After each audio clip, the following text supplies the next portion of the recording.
championship. That's all we get? Try that again. State football championship.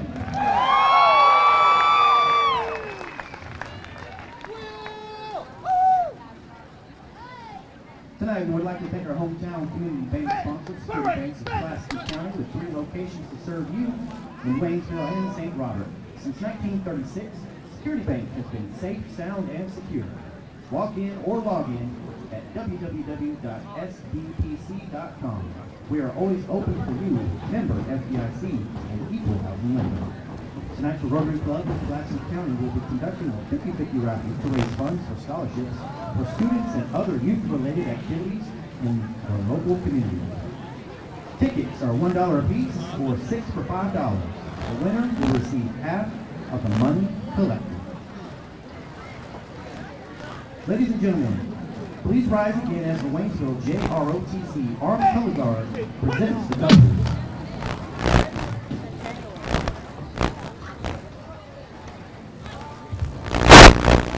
This team competes throughout the entire year at multiple drill competitions and performs at various local and regional events. In this year,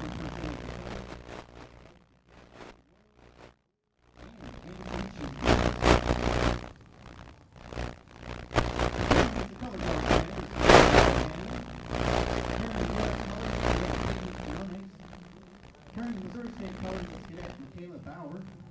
Performing as the left guard is Cadet Tyler Wheeler. Performing as the right guard is Leslie. Please move your head here. Place your right hand over your heart for playing the national anthem as the Waynesville Tigers Marching Band.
Welcome to Tiger Stadium.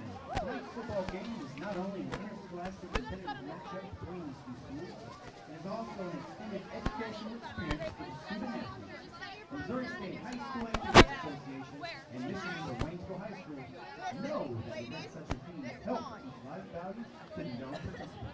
Keeping that in mind, we ask you to continue to proud Missouri tradition and display good sportsmanship throughout the time. The Waynesville Tigers are led by head coach Brad Rayleigh and his coaching staff. Sam Couch, Doug Coleman, Tom Gramatis, Mike Klutz, Logan Smith, Trey Barrow, Patrick Knight, Bill Dimmelay.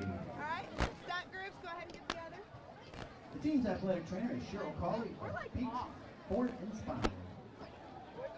Our officials for tonight's games are referee Kevin McNeil, umpire Clint Werman, linesman Wes Inman, line judge Chris Genretti, and back judge Chris McClellan. No. You be back to back. All right, we're going to prep. Ready? Everybody together. 5, 6, 7, 8. 1, 2, 3, 4. Up and just wave.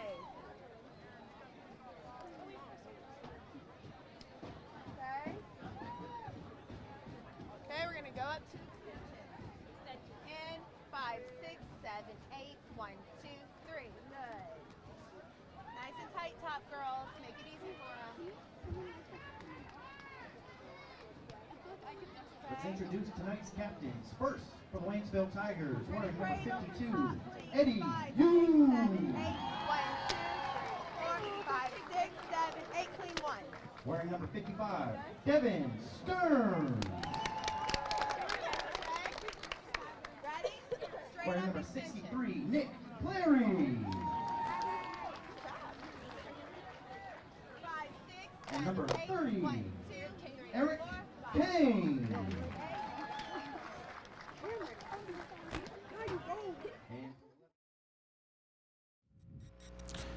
Good evening, ladies and gentlemen, and welcome to Waynesville Tiger Football 2017. Tonight, the Tigers kick off their home season with a conference rival, the Lebanon Yellowjackets. They roll into town right up 44. The Tigers 0-1, coming off a tough defeat down at West Plains last week. Lebanon rolling in here at 1-0 at a close battle with the Rolla Bulldogs on their home turf last week.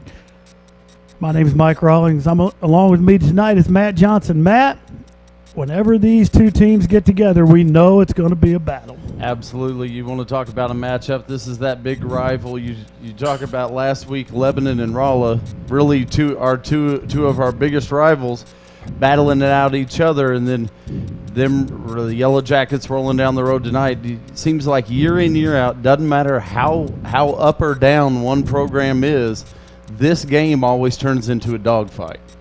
And it always does. Tigers, tough week last week down at West Plains. They rolled down there. Didn't really know until the first part of, late July, first part of August, where that game was going to be played after the flooding in West Plains destroyed Zizzer Stadium down there. A lot of talk about it being played a lot of different ways, whether it was going to be played here, whether it was going to be played at one of the high schools down close to them. They worked night and day down at West Plains, got that turf ready, so the Tigers had to make that long trip. Second quarter, lightning came, Mother Nature. We talked about this last year. It could not be worse than last year, a couple games getting rained out and having to move on to Saturdays. But Tigers had about a 45-minute hour rain delay or lightning delay down at West Plains, came back out, had a halftime lead, came back out in the second half, and the Zizzers really put some things together and pulled out of there with the victory. Got to look for this Tiger team to bounce back tonight. Absolutely. You're going to open it up here at home. A lot of special stuff planned for halftime. A great night last night here, honoring the 2007 state championship team. Know that there's just even coming in a special buzz in the air tonight in the stadium over all of this. Well, Matt, you talk about last night. Last night to me, we both lived that. Right here on Channel 12. Right here. Well, back before TTSN bought out Channel 12. Right. And we were on Channel 12. We did, we followed that team all the way through. Was talking to some of the guys last night, and it was, it was just a special evening. It was really special being in that room. We saw some guys, and we're going to introduce those guys at halftime. They're going to bring them out. We're going to do that for you live on air tonight too. But we watched those guys. Not only when we talk about those guys, it wasn't just football. They were state title in football, Final 8 in basketball, top 10 in wrestling, 4th in state in track, and those kids were just such a special group of kids. But as special as they were on that field, on that track, on the floor, on the mat, they're just a special group of human beings right there. Seeing some of those kids for the first time in 10 years, it was absolutely awesome to get to hear some of their stories and the success they're having in life. Well, absolutely. And you talk about the success they had in all area of Tiger sports. Obviously, they've continued that on to visit with them and what are you doing now? And some of them have families. Although I will say, we looked at each other last night, and I think we both had the same thought, that it may have been 10 years, but they aged really well in 10 years. Well, I'm not sure we aged as well as they they did. I know we didn't age as well as they did right there. They absolutely, and it was neat. I pulled in the parking lot tonight, and before I get to Tiger Stadium, I'm walking along with three of our track kids and BJ Ray, Lucas Bateman, and Lyle Cox. We walked in together. They were all multi-sport, successful. All three guys successful in what they're doing right now. We walked in and we're in the cafeteria where they're all meeting, and you came in and got to experience. Got a little bit more of that tonight. Can't really get enough of that. No, absolutely not. But we're ready for Tiger football here. Lebanon's won the toss. They're going to receive, so the Tigers will get the ball to start the second half. So the Tiger team's on to kick. Looks like that's going to be number 3, Aaron Choi, going to tee it up for the Tigers. Back deep. I cannot catch this number here. Well, we're not going to have to because it's going to go into the end zone. It's going to go to the end zone for a touchback as the smoke rolls across there. Well, I don't know, Matt. Is the program you're reading off of, is it any larger than the one that I'm trying to read off of? I believe that's 6-point font. I usually have a hard time once you get to about 12-point font. I believe the Lebanon side's in 6-point font, so this could be interesting. I need to bring a magnifying glass. I'm wearing magnifying glasses. So the Jackets will come out tonight. They're big. The big guy that the Tigers are going to have to look at is John Berry. Berry rushed for 257 yards last week against Rolla. I think we're going to see a heavy dose of him tonight. We are, but we've got a set here. A little fake toss sweep is going to come around the left-hand side inside. Going to spill forward and pick up about 3. Look like the Tigers, or Lebanon rather, trying to catch everybody keying on him that time. A little toss sweep into round, comes inside, doesn't pick up a whole lot, 3, maybe 4 yards on the carry. Barry's out there wearing number 28 for the Yellowjackets.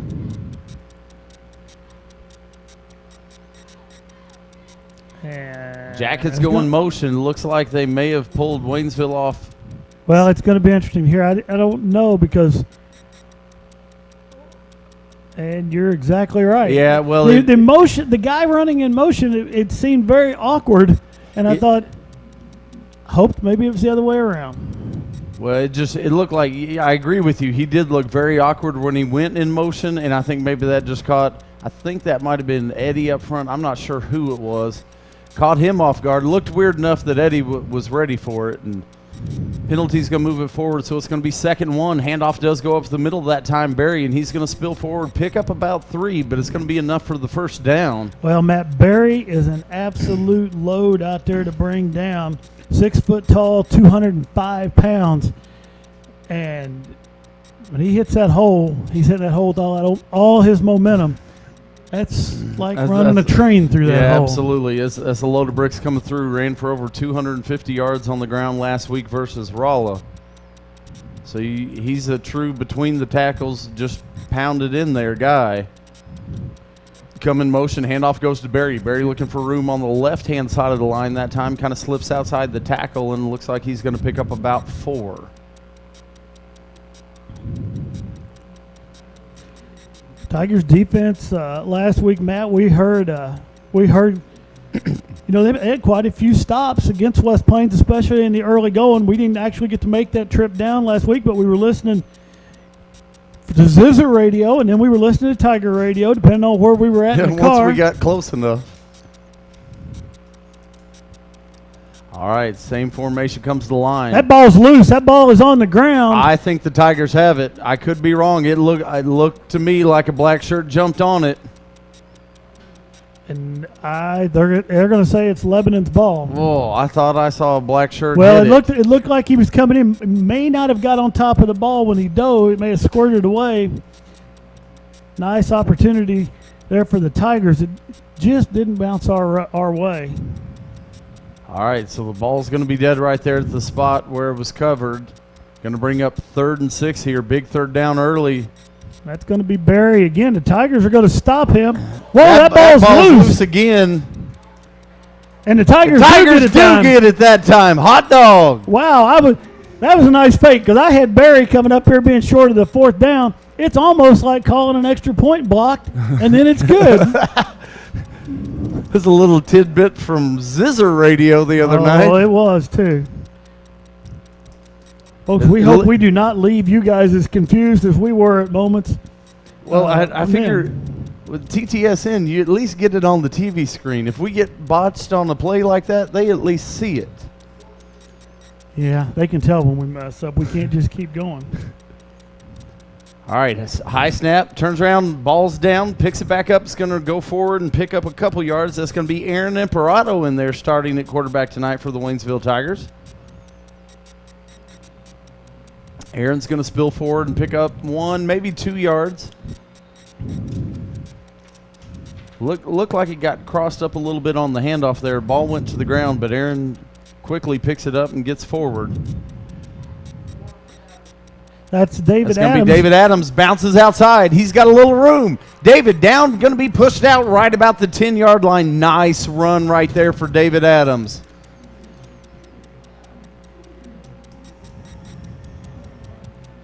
Going to say he got all the way down. Looks like they're going to spot it about the 8. So inside the 10, that's going to set up 1st and goal for the Tigers. That was the situation there. Adams took that snap directly. Braden Draley got injured in the game last week against West Plains. Was a starting quarterback last week. And so we're going to see some different things from the Tigers. That's Sheen Butler Lawson right up the middle. He's in for the touchdown. And he's in for the touchdown. And the Tigers get on the board at the 9-minute mark here in the first quarter.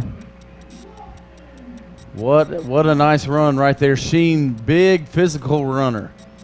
Number 14, as you see him come across there. Sheen, big guy, just a sophomore.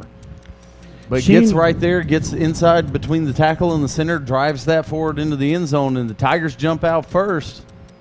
Choi on for the extra point.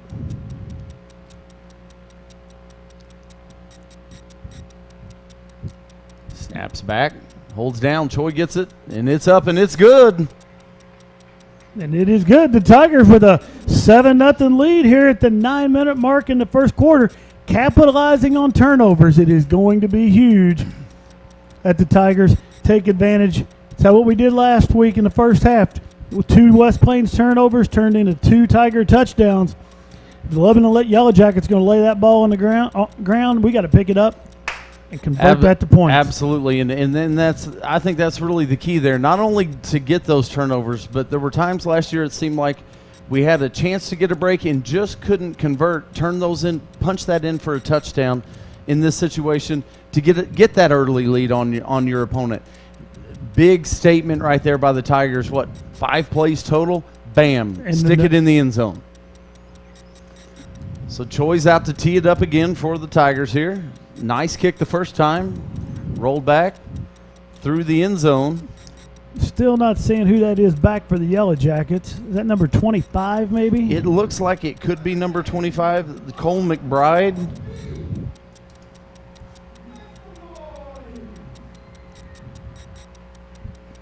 High long kick again. That is McBride. That's going to be McBride with the ball. McBride comes over, fields it at the 10, cutting across the field. Meets the center of the field, gets across the 20, and he's going to be dumped right about the 25-yard line. Nice job there in coverage by the Tigers. Really nice high long kick there from Choi. Absolutely. Choi definitely comes out this year looking as the kicker. I mean, puts the first one through the end zone. That one hits at the 10 or fielded at the 10.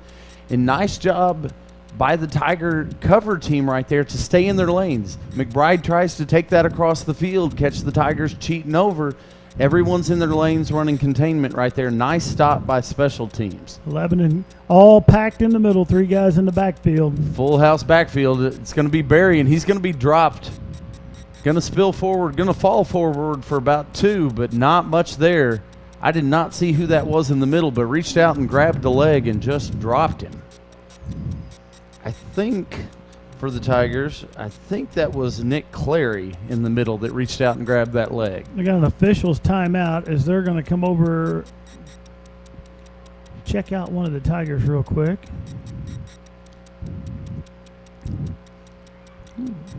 Checking out number It's going to be number Trenton 34. Sexton. Yeah, not sure what that was about. Well, I'm not sure if they were checking him out or if maybe they were just saying something to him. I don't know. It looked like he was adjusting something around his knee, but didn't look like he was hurt at all. So,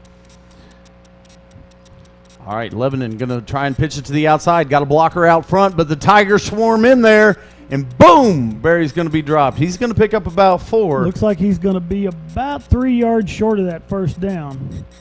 But when that sweep first started to move this way, Whoa. it seemed like a bunch. They gave him a lot of yardage on it. It's going to be 3rd and 2, long 2. I didn't see him get Boy, that far out. I did not either. I did not think that. Barry had some blockers out in front of him, but the Tigers do a nice job of slipping in between there. Keep that from being a big gainer. All right, handoff goes to Barry again. He's going to pick up the. He's still on his feet. Bounces back to the near side. David Adams going to run him down. He's going to bring it down to the 40-yard line. That's going to be about a 26-yard pickup there for Barry. Tracy Gates gets over there to put the finishing touch, but nice job by David Adams. Barry sprung out into open territory right there. David Adams runs him down, slows him down. Tracy Gates comes over to finish him. Matt, we want to let our viewers know out there we got some sound issues. If you're watching on Channel 12, we don't have those sound issues. If you're watching TTSN. Or excuse me. Well, if TTSN Sports on Cable America, there's some sound issues we're working on. That's going to be number 7 out there. Going long. He's going to pick up about 16 on the carry. Number 7 for Lebanon's going to be Jaden Ivey.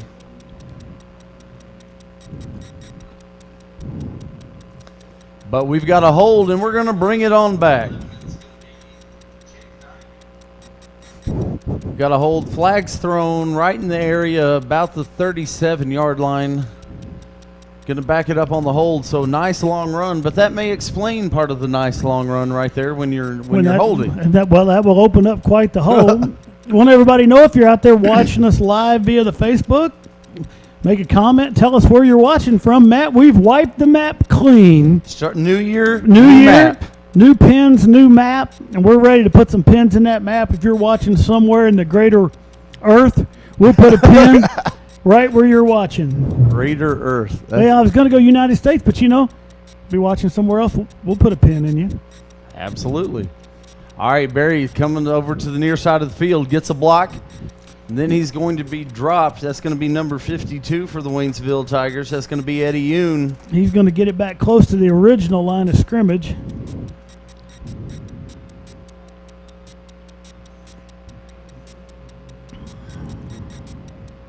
Gets it, as you said, almost back to the original line. That's going to make it about 2nd and 11. Ball sitting about the 41-yard line of the Waynesville Tigers.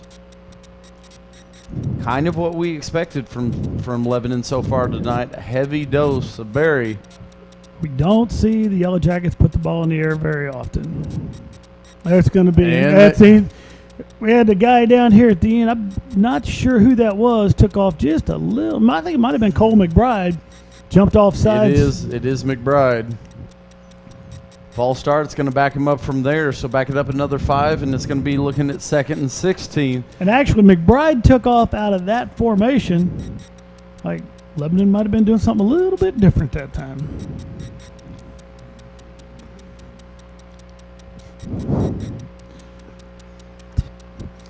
Big hello to Mike Thompson out there watching us in TV on Facebook land tonight. I guess it's not Facebook land, TV I think land. he's somewhere east of St. Robert, looked like, and need to send a big hello. Last year came in 2nd for TTSN Viewer of the Year, Colin Long, but Colin Long getting in early this year, looking to reclaim that title.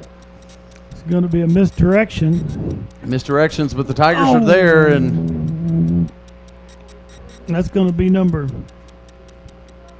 That's going to be Hunter Gray. Hunter, is that Hunter Bray or Hunter Bray? For Yellowjackets on that run. Oh, we had Mike Thompson mismarked a little bit. He's out on T-Highway watching us. Oh, had bad information on my locating thing here. You got to love this. Nick Clary's grandma, Sandy Phillips, is watching from St. Joe tonight. That's the kind of stuff we love when one of our players' family gets to watch. Putting the ball in the air, and it's just a dying duck. Wow, that might explain why we don't see Lebanon throw that ball a lot. Absolutely, and quarterback Glenn Denning kind of shooken up on that one. Looks to be jogging, limping a little bit as he heads to the sideline right there. As I think he may have taken a shot, and he immediately goes to one knee on the sideline. Glenn Denning took a hit on that pass. Well, we saw Lebanon last week. They kind of split things up. Cole Breeden and Ty Glendenning kind of split time at quarterback. And you may see a lot of that tonight, too. Now we may not see quite as much of it. Maybe see a lot of Cole Brennan. May not. He looks to be trying to walk it off over there, but he did. He took a shot. I'm not sure it wasn't Mr. Nick Clary that laid it on him. All right, so Lebanon comes out looking punt formation. 4th and 15. Back deep for the Tigers. David Adams is on the near side. I cannot tell who that is on the far side. Ball's punted. It's headed towards David. That's going to be number 11. Tigers get away from it. It takes a Waynesville bounce, and it's going to look like it's going to be down right about the 16-yard line. And, Matt, you're going to be in trouble because the other side of that was Mr. Felix McCorkle. Absolutely, and I need to get him down because he is not on my roster as number. Oh, yes, he is. I've got him 5/11. Sorry, Felix. No hard feelings.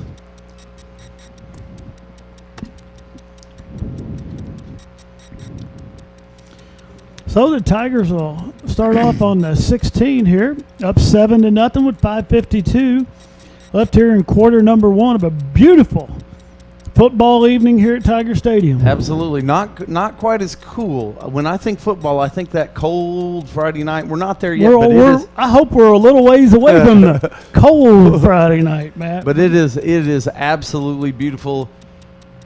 Glad you're tuning in with us out there in TV land. Wish you could be down here with us. We got a nice crowd here tonight. Nice crowd across the ways. One thing about when you're playing the Lebanons, the Rollins, the Camptons, the closer teams, they bring in a real nice crowd. We have some Yellow Jacket fans over on our side, too, as we saw when we walked in, but they filled that visitor side up. Need to send a big hello out there. Mr. David Lawson watching us tonight. Missing David up here tonight. Yeah, there's dessert. I don't feel like we're quite as sweet as we normally are. And looking over in the other booth, there isn't anything over there to steal either. So, all right, so Waynesville takes over. David Adams in at quarterback. David squirts back up the middle, going to go forward. Looks like David's going to pick up about 5 right there. A direct snap right there. One thing, before we get too far along. Before you go with that, I know there's I think we're going to see kind of on the Tiger side tonight. Switching it in and we're out. We're going to have some switching on quarterback, too, with Imperato and Adams. But as we get back here, Imperato under center. In motion, the handoff's going to go to Butler Lawson. Butler Lawson going forward, chugging forward. He's across the 25. I don't know if he got enough for the first down or not. The near side official, it looks good. Yes, And it it's is gonna first be. down. Talk about Sheen a little bit last week. Big night last Friday night for the sophomore. Sheen Butler Lawson, 154 yards and 2 touchdowns.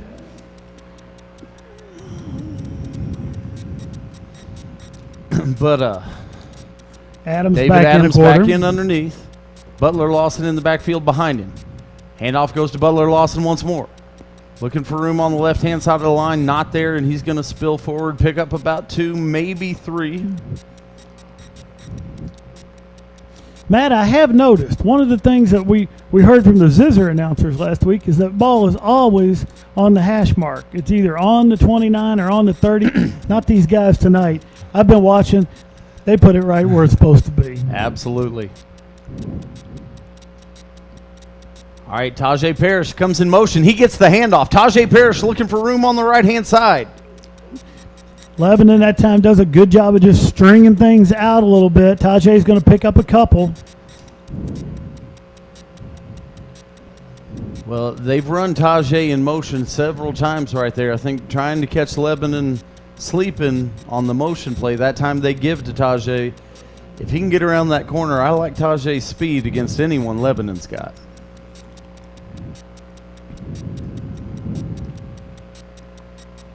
So that's going to make it 3rd and 6. Adams at quarterback. Sheen Butler Lawson behind him.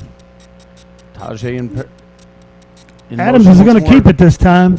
Adams And he's going to get close. Looks like there's a flag down on the play also. It's going to be real close to that first down depending on what this flag is. Wow. I can't make a guess. I wouldn't be surprised if they measure it depending on the flag. Looking where the referee's standing in midfield and that far, it looks like a first down depending on the flag. And it's against Lebanon.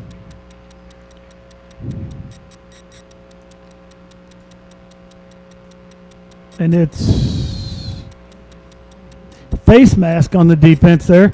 So that's going to move the ball up another 5. It is going to be a first down. With that, we don't even have to worry about measuring When it. you add 5, it's real close. You add 5, we're good.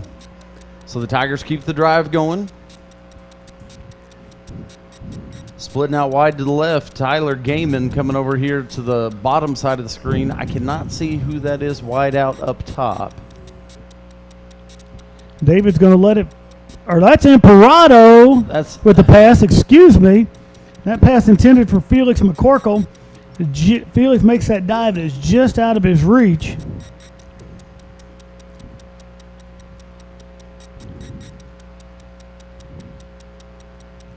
So it's going to bring up 2nd and 10.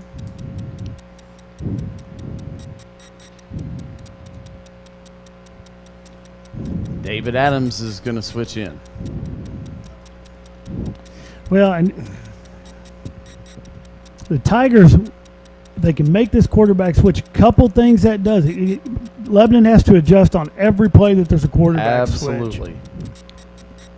That's going to be to Butler Lawson. Butler He's going to run the right side. He's got a lot of room. Ooh. He's going to pick up the first down easily. And there's a flag down on the play. There's a flag back That's not a real good place. No, for it to be.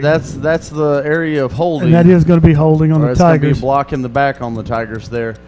I wasn't sure the way Sheen kind of came back when he went down. I wasn't sure there wasn't a horse collar down here on the finish, but they're going to say the hold or the illegal block in the back down here. Alumni coming out all over the place tonight, Coach Rollins.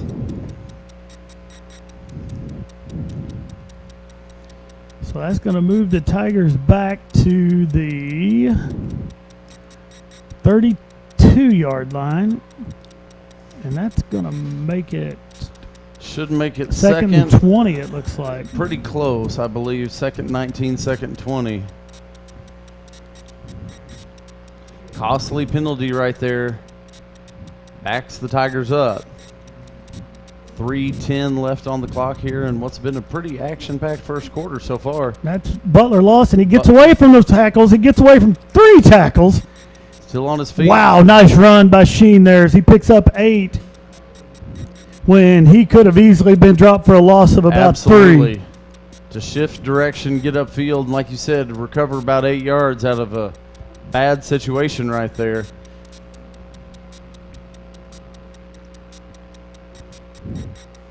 You look at Sheen and his size and his athleticism, he doesn't, there's not many sophomores that look like Sheen Butler Lawson. Sheen's gonna split out this time. It's gonna be 3rd and 13 for the Tigers. Tigers go 5 wide. Adams is gonna go back. He's gonna make that pass Oh. cross Evans to Tajay Parrish just through Tajay's hands. That's gonna bring up 4th down. The Tigers will bring the punt team on. Timmy Brack will be punting for the Tigers.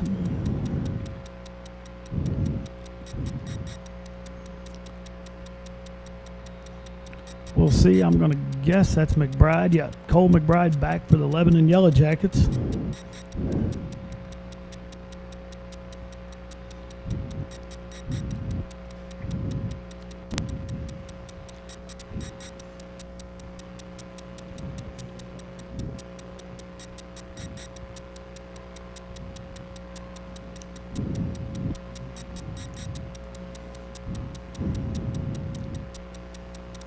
All right, snap is back, punts up. It's a short bouncer. It's It's going going to roll out of bounds just about 30-yard line. I think they're going to mark it at the. Are they going to mark it at the 30? They are going to mark it at the 30. You had an official up there marking it. I thought was marking it at the 33, and I thought that was awful generous. I did too. But I saw the back referee come up and stand right at the 30. So Tigers up 7-0 here in the first quarter. 2:10 left here. Tiger defense goes back to work. Want to talk about those first couple series. They forced the turnover, get on it. Waynesville punches it in. But a tough defensive stand that second series. Tiger defense come out ready to play tonight. Yellow Jackets back, all packed in. 3 guys in the backfield. It's Hand going off to be to to Barry. This time Barry's going to carry 3 or 4 Tigers out and get real close to the first down. Looking at the far judge, looks like he's going to have it. So he's going to pick up every bit of 10 yards on it. That's going to be a first down for the Yellow Jackets. It's one of the things that Barry can do coming in here at 205 and 6 foot is he can wear down a defense as he runs through it.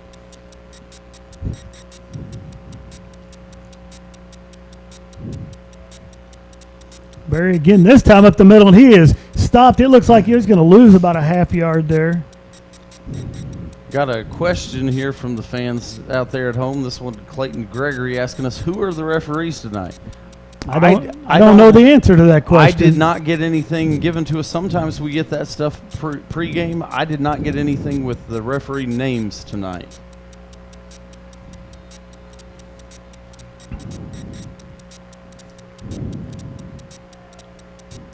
All right, Lebanon comes to the line, 2nd and 10. Barry in the set behind McBride. I'm sorry, not behind McBride. Barry this time around the left side. He's got some room to run this time as he runs down the left side, cuts it back, still on his feet. He's at the 20. He's going to be brought down at about the 16-yard line. That's going to be a 46-yard run by Barry. We want to let everybody know if you're out there and you've switched over from Cable America over to Facebook, the sound's fixed now if you want to go back. If not, stick with us on Facebook, whichever works best for you. Saw the Tigers pile on in the end, but that shows the size and that momentum of Barry. You get him in open field, that's a load to bring down. Barry cut back real nice at about the 30 and picked up some extra yards. That's Breeden in at quarterback now. He hands to McBride that time. Kind of that play we saw the last time, trying to sneak McBride just outside the tackle over there. The hold sprung him free, and it was brought back last time. McBride, few yards there, about 3 yards on the carry, but not much over there. It'll be a 2nd and 8 for the Yellow Jackets. And that is Breeden in there at quarterback for Lebanon. Now Barry's in the backfield by himself. Breeden takes the snap, Gives to Barry, and Oh, Barry he is stopped right at the 15-yard line. He's gonna They be may stopped give for no him gain. the line of scrimmage there, but not much.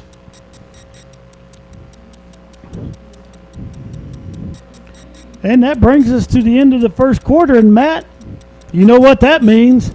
It's time for a TTSN Sports Update. This TTSN Sports Update brought to you by the Tiger TV Facebook page. Tiger TV Facebook. You're going to want to like that Tiger TV Facebook page if you want to know what's going on in Tiger Town. Matt, who's going to be our first? I think we have to give it to the whole 2007 state championship team. Boy, I tell you, that's a good guess. But leading into this sports update, they don't get it yet. Okay. Tonight is going to go to head softball coach Scott Turner. And our sports update is last night, folks, if you were not down here at the school and watched that softball game, you missed a doozy. As the Tigers, Taylor King hits a 2-run homer in the bottom of the 7th when the Tigers were down 1. Walk-off home run style.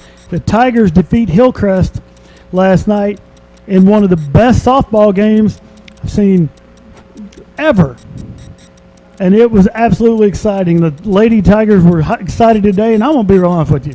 Scott Turner was a little bit excited still this morning when I talked to him about the game.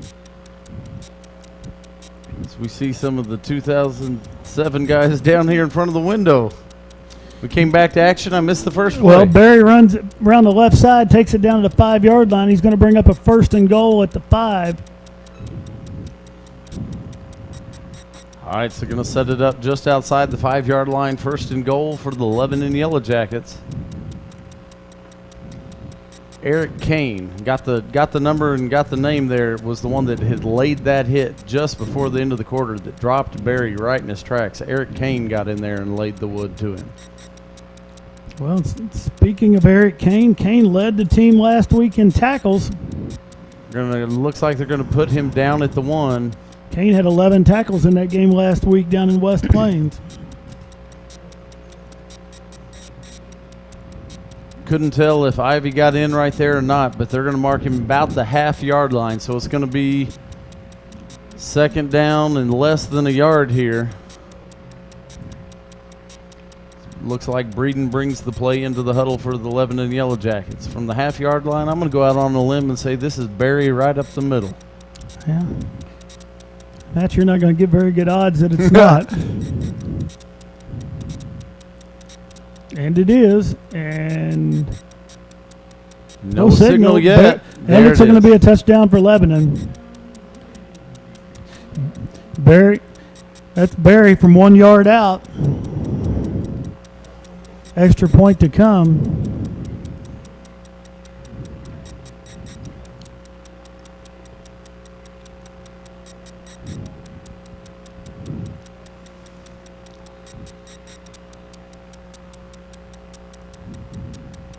Looks like Lebanon's going to line up and go for 2 here. That's what I was watching from the sideline, and they are going to line up and go for 2. Well, I saw Breeden go out, which made me think they were going to kick, but then Breeden came sprinting back onto the field. Little toss sweep to the outside here, and Barry's going to be stopped. Barry's going to lose yardage.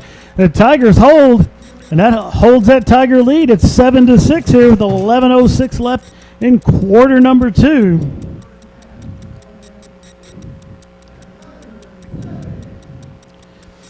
Kind of surprised to see the Yellowjackets go for 2 right there. Yeah, maybe something we don't know.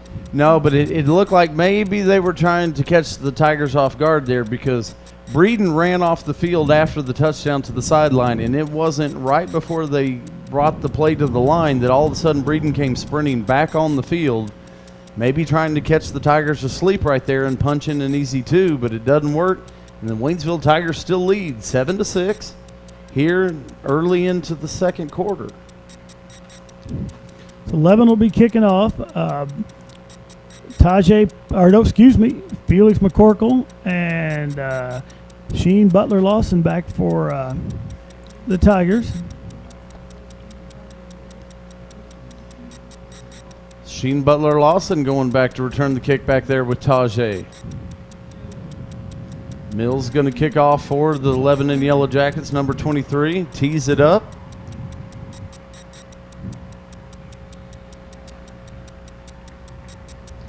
Tiger fans are on their feet and making some noise here tonight. A squib kick there by the Yellowjackets. It's going to get Bouncer back gonna to Sheen. Picked up by Butler Lawson. Cuts at the 25. Still on his feet and moving forward, and he's going to get thrown back, but not before he gets it all the way out to about the 28, 29-yard line. Going to set the Tigers up in decent field position right here and let that offense go back to work. Well, and you know, Matt, I might as well say it. It seems like we say it every year. We see teams come in here every year. They want to squib kick it to keep it away from our back guys so they don't have to defend that speed back there in the return game. Absolutely.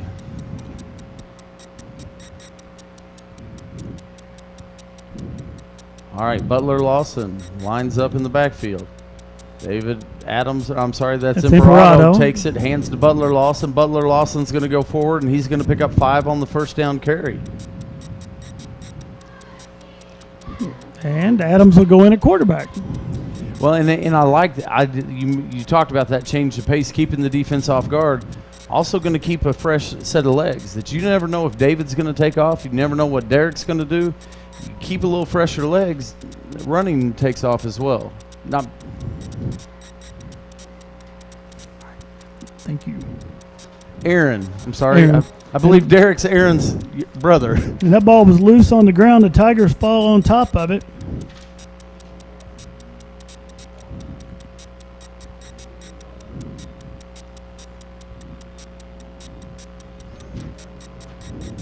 All right, the loss on that play is going to back it up. It's going to be 3rd and 11.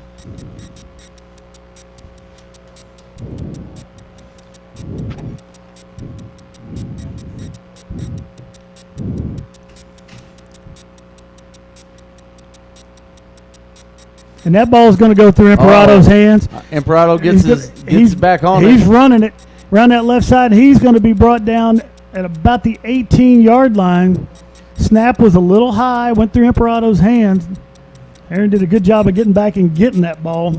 Absolutely. It looked real dangerous spot right there. Lebanon looked like they were wild dogs going after a rabbit right there. They were going to try and get that ball deep in our spot. Nice job by Aaron to get up and just not let them take it deep in our territory, give us a chance to punt it away here. Looking back there, that looks... Don't believe that's Tim Breck back there. No, it's not. Felix. I think it's Felix McCorkle. I believe you are correct. That is Felix. Timmy's over here on the sideline, so Felix lets it. High kick. Gonna hit. Take away. Oh, wow, it takes a Waynesville bounce. I was looking for that ball, and it jumped about 15 yards. So that ball's going to cross the 50-yard line right there into, well, no, they're going to say Waynesville touched it just before it hit the 50. So Lebanon's going to pick it up, take over on the 49-yard line.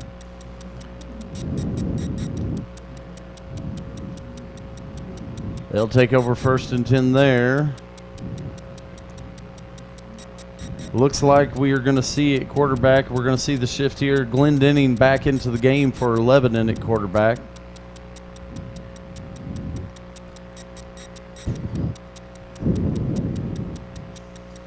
All right, the Yellowjackets come to line. That full house set right there, loaded all inside. Glendenning turns, hands off to Barry. Barry on his feet, gets through He's that still first on his wave. feet. 30, 20, crosses the 10, cuts back to the inside, and he is going to be down at the 1 yard line. That's going to be a 48-yard run for Barry. Boy, he got through that initial surge there by the Tigers and had a lot of green out there to run with.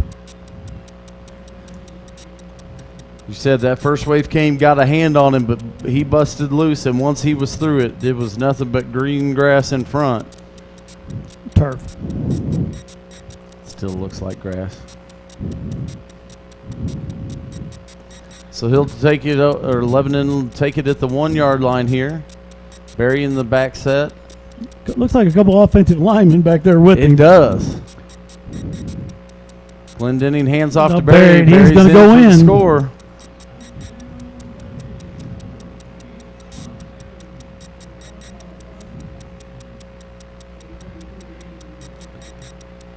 So I've got to believe Lebanon goes for 2 here. I would think so, but Glendenning just came off the field again, but he is talking with the coach. He's turning to look back towards the field. I'm watching Glendenning to let me know what we're doing. And I'm also watching that Barry's still in the game. Yeah. Glendenning back in the huddle now, so yeah, I got to believe they're going to go for 2 just to try and get it back to 14 points. So Barry in the set behind Glendenning. Turn off, fakes the pitch, going to be a pass to the outside. And it's no good. No good. The receiver can't keep a hold of it over there. So it's going to be 7-12 here at 8.5 minutes left to go in the first half.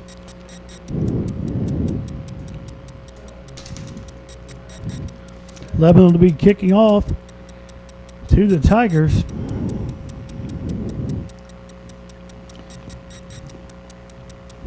Been watching down here on the sideline, Matt. Timmy Breck's been over here on the sideline that entire time. Looks like Timmy's okay, but I got to believe something happened that got him out of the game for a few plays. He's over here practicing his snaps, and yeah, he looks like they're just kind of checking him out, but it looks like he's good to go back in, probably. At least it looks like that's the conversation he's having. I'm knowing Timmy, I know he's arguing to get back in there. Tajay Parrish back this time with Sheen Butler Lawson. Kick's going to be a little short. Fielded Malik Hopper. Gonna bring that one back across the 30-yard line. So, yep, and Breck is going back out on the field for the Tigers.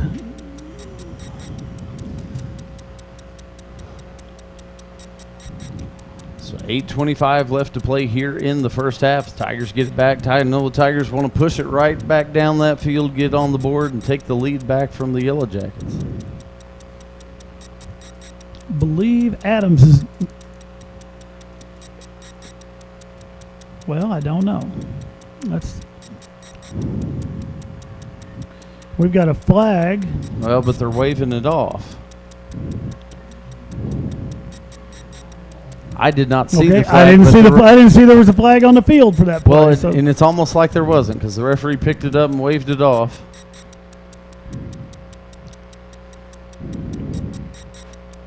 So the Tigers huddle in. David Adams comes in with the play.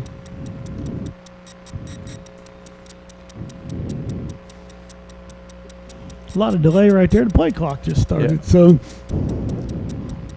Sheen Butler Lawson in there beside Adams in the backfield. David's going to keep it himself, looking for room on the near side. Brings it up, going to be shoved out of bounds right about the 40-yard line. They're going to give him just about half a yard across, looks like. So pickup of about 8 yards there on first down on the ground by Mr. David Adams. We want to pass this along. We've had this question coming around tonight. If you're on digital Cable America, you are on channel 18.9 Okay. if you are on digital.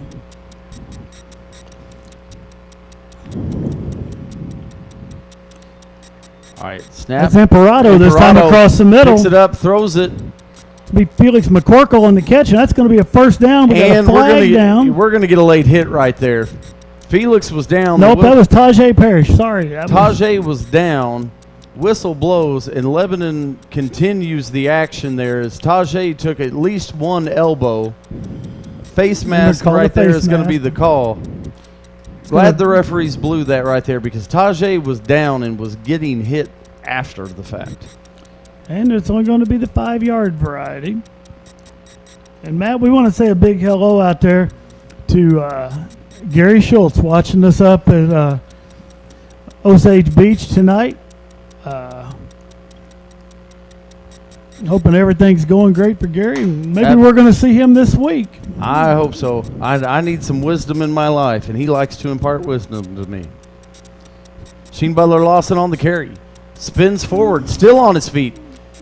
He's Near going the first down He's going to pick up mark. 9, it looks like. Going to be just short.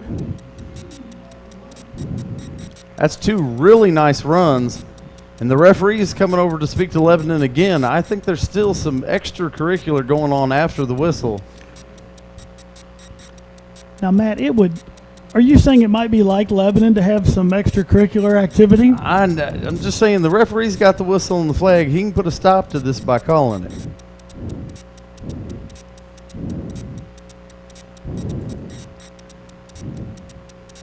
All right, so 2nd and 1 for the Tigers. Imperato back. Fakes the handoff, and Imperato is going to be brought down. Looks like he's going to lose a couple yards there. Yeah, 2nd and 1 looks like it's going to be 3rd and about 4. Looks like Derek's going to be stopped for about Aaron for about a 3-yard loss. Lebanon sniffing that one out, not letting Aaron get back up through the line right there. So it is going to be 3rd and 4 here on the 44-yard line for the Tigers. Adams is coming back in at quarterback.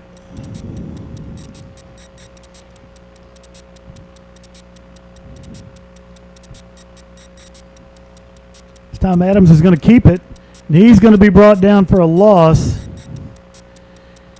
He'll be sacked. It looked like Adams was setting up a little swing pass out here to the right.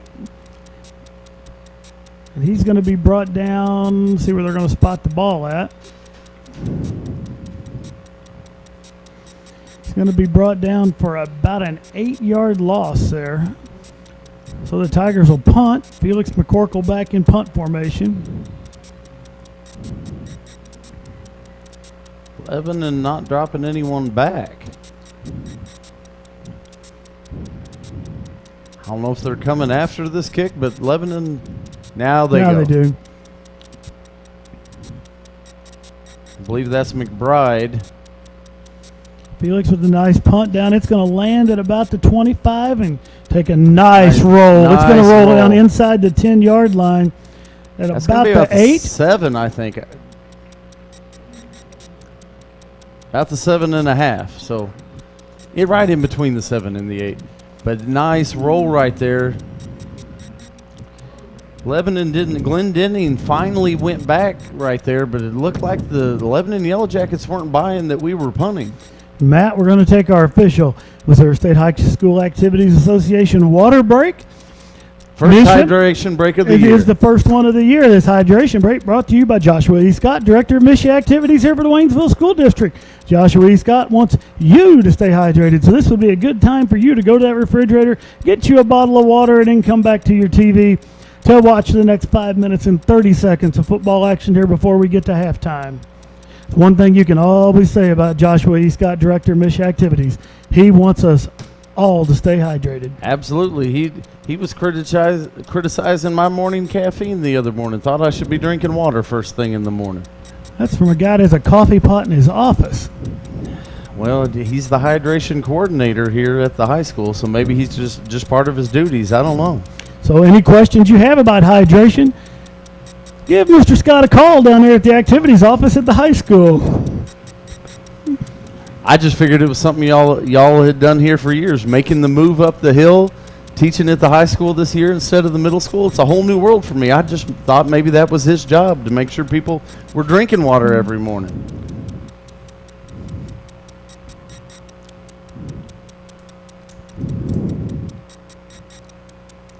All right, so Lebanon deep in their own territory.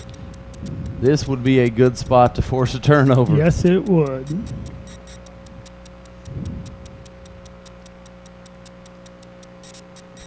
Barry takes it around the right side. He is wrapped up and brought down. Maybe a yard and a half. Not much there at all. Eric Kane on that tackle. And Matt, I'm going to tell you, the way that was set up, if Kane doesn't make that tackle, we might have seen Barry run a long ways. Eric Kane steps up and sticks him. Send a big hello out there. Our Athena Dye watching us in Tigerland tonight. Pitch comes to McBride, the near side, and wham! What a drop.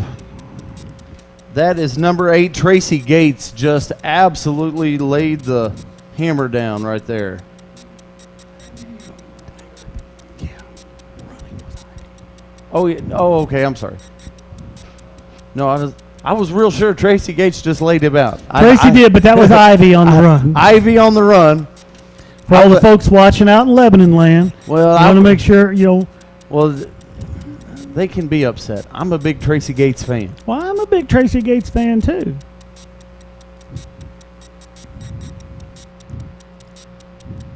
Tigers look to be plugging the middle. Going to drop back. Pass goes long down the middle of the And field. he overthrows his receiver by about 7-8 yards. Felix McCorkle on the coverage there, trying to get the ball out to McBride.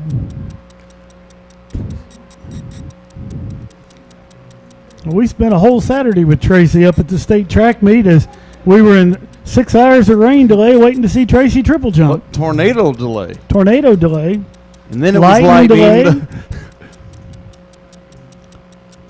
Tracy saw a lot of parts of Jefferson City that day. Different places that you can shelter from the storm.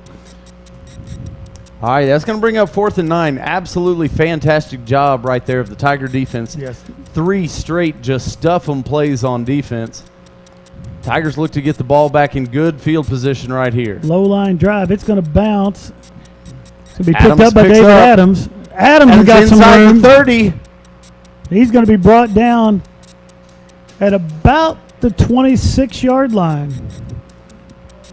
Well, that low line drive, punt took a nice bounce. David was able to pick it up, pick up some nice yardage for the Tigers.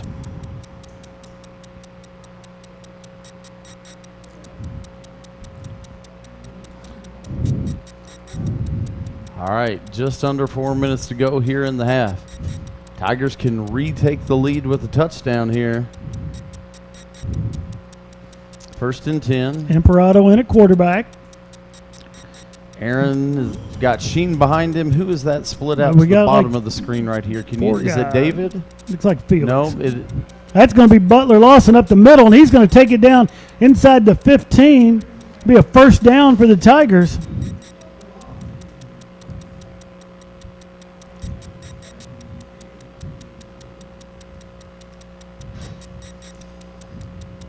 Ivy right there. Jaden Ivy going to be the guy that brought Sheen down.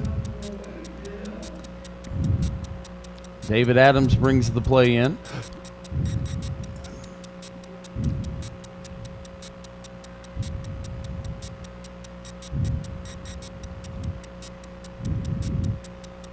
David Adams going to take it himself. He's up. Oh, there. that's going to be a face mask. He's still on his feet, too. And he's going to score. Touchdown. Wow, nice job by David Adams to get away from that tackle, take it around that left side, and take it in for the Tigers. Just like that, the Waynesville Tigers back on top.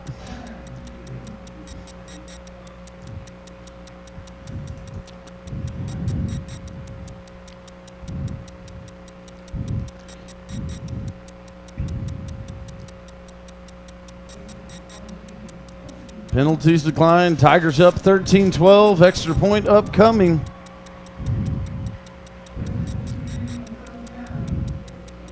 It looks like Aaron Choi is in to kick the extra point. And looks like Tajay is going to be the holder.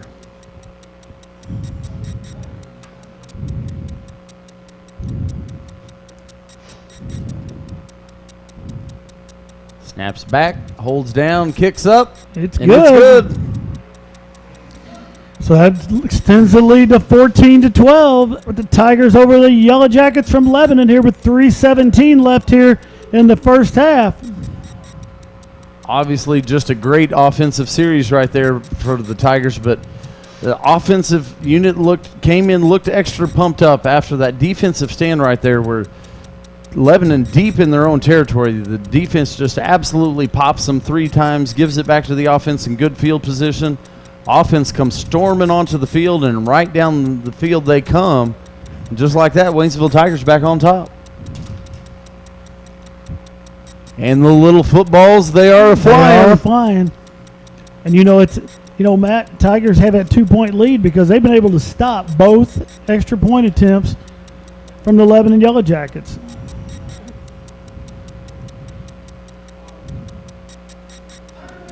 So Troy's going to kick off for the Tigers. Tiger crowd comes to their feet here for the kickoff.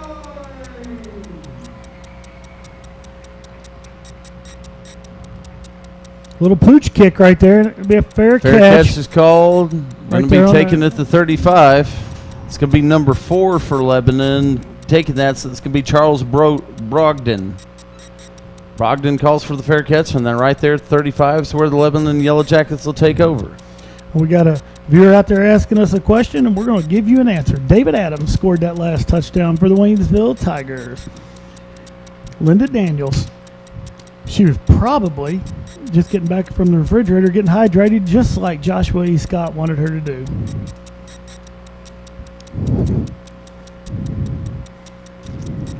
All right, so Lebanon comes to the line. Same formation, Barry in the backfield. Turn, handoff up the middle. Nope, it's not. The quarterback Nope. kept that ball. And that's going to be Breeden back in at quarterback right there. Comes around with it. He's going to pick up 3, maybe 4 yards right there, 3.5.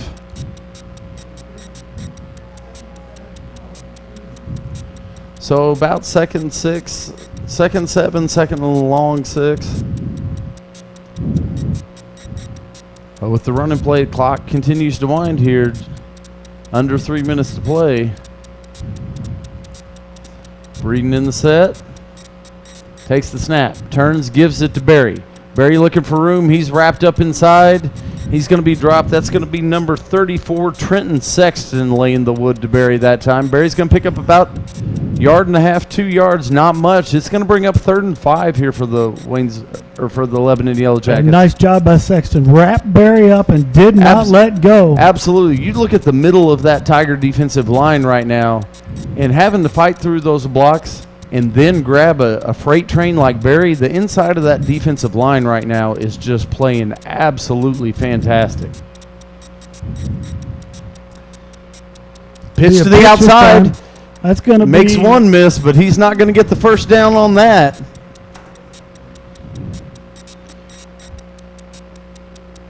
Hunter Bray on that carry. Brought down by Eddie Yoon. It's going to make it 4th and 3, and Lebanon's going to bring the punt team on. McCorkle and Adams go back for the Tigers.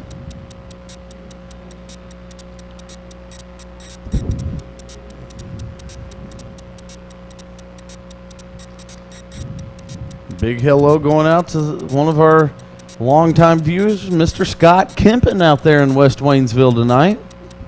That punt's going to bounce. Just kind of check right up there. It's going to be down to just at the 30-yard line. So 1:09 left here in the first half. Tigers will take over.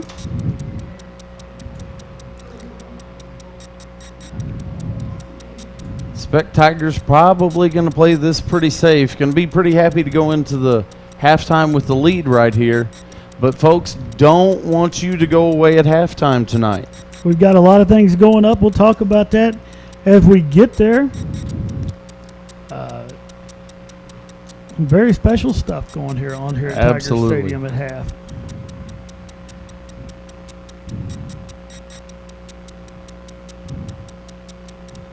All right, Adams gives to Sheen Butler Lawson. Lawson coming to the near side. There's a flag down on the play.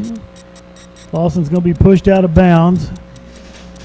Sheen's going to pick up about 8 on that carry, but that flag's right back in that dangerous spot that usually means holding.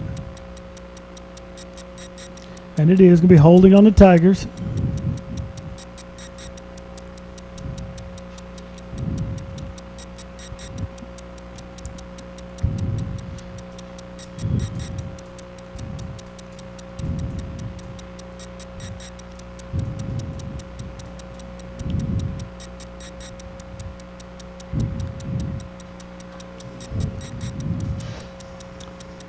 So the Tigers will still have first down. Just going to have about right at 20 yards now to pick up a first. And I think you're right, Matt. We're just going to – Tigers are going to be happy running the clock out here unless we can break something big out of the Well, running game. and I think that's the kind of play you saw in that last one with Sheen. Pretty conservative play, but if Sheen can hit this inside and get into open ground, Sheen may be able to take it all the way. Little swing pass out to Tajay Parrish. He's going to pick up a couple. He's going to go forward, down inbound, so the clock will continue to run as we're just about the 40-second mark now. And the other side of this, we come back after half. Tigers He's will be gonna getting get the the ball. ball. And we're going to get a timeout from the Yellowjackets. 36 seconds left here in the first half. Well, while we have this timeout, I'll explain about how halftime's going to go. Normally, halftime rolls around, the band comes out, we take a break, and we pick it back up as the second half starts. Folks, tonight the band's going to come out first. They're going to put on their performance, but when they finish up, we're going to recognize the 2007 state champion football team down here on the track. Coach Rick Vernon, his coaching staff. We've got players who have came in from all over, and we're going to come back live when that happens. And we're going to try to talk you through that and hopefully not confuse you. Absolutely. Just like we talked a little bit about it in the pregame there about how special last night was. And to see these guys, it just doesn't surprise me at all. They were winners in all areas of athletics here at Waynesville High School. But the skills, that winner attitude, just how each one has taken it on in their own life, and the jobs and the things that they're literally around the world doing right now. 2nd and 20 for the Tigers. That ball's on the ground. David picks it back up, and he's throwing it out there. He throws it out of bounds. Nice decision there by David Adams. Once that ball hit the ground, all timing is off. David doesn't gamble with it. He gets it out where he's safe, can throw it out of bounds, and bring up 3rd down and 20. Absolutely. Heads up play by Mr. David Adams. The incomplete pass is going to stop the clock, but in the scheme of a broken play, David did what he needed to do right there. And there's a flag down on the play. That's inside. It's going to be against the Waynesville Tigers. May have been a hold in there. I'm not sure. I'm a little surprised Lebanon is going to take this. Too many men on the field is going to be the call. But I was going to say, I was really surprised they were going to take that, because that's going to bring up 3rd and 20, and they do decline the penalty, so it's 3rd and 20 for the Tigers. 29 seconds left here in the first half.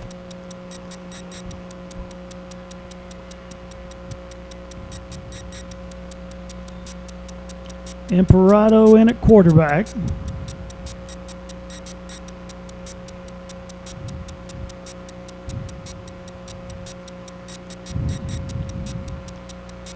Aaron brings them to the line, but we've got another whistle by the referee here.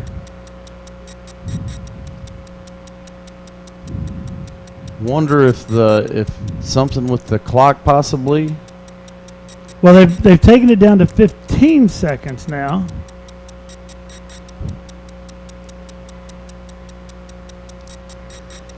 Lebanon coach screaming into the referee's huddle. It definitely looks like he's wanting time put back on the clock.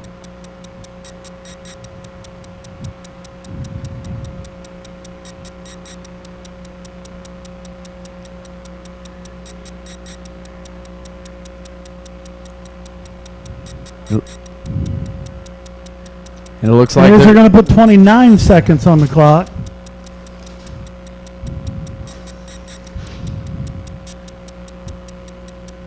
Yeah, head coach Will Charles over there definitely looked upset. He kept pointing at the clock. Will Christensen. Will Christensen. I'm sorry. I can't read the 6-point font.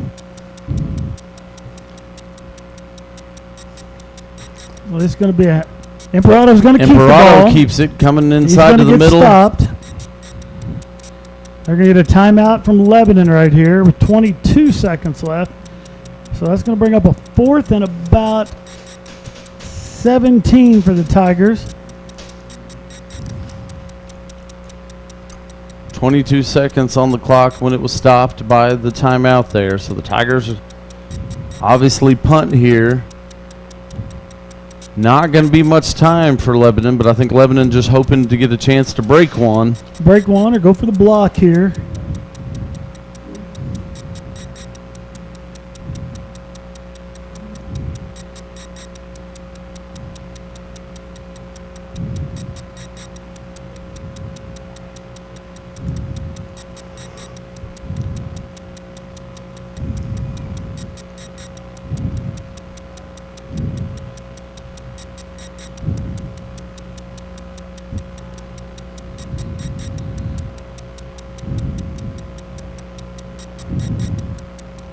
They're going to put McBride back.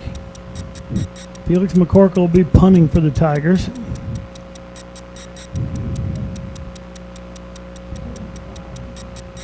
It's going to be Fry back deep to return for Lebanon, just standing right at midfield. That's McBride.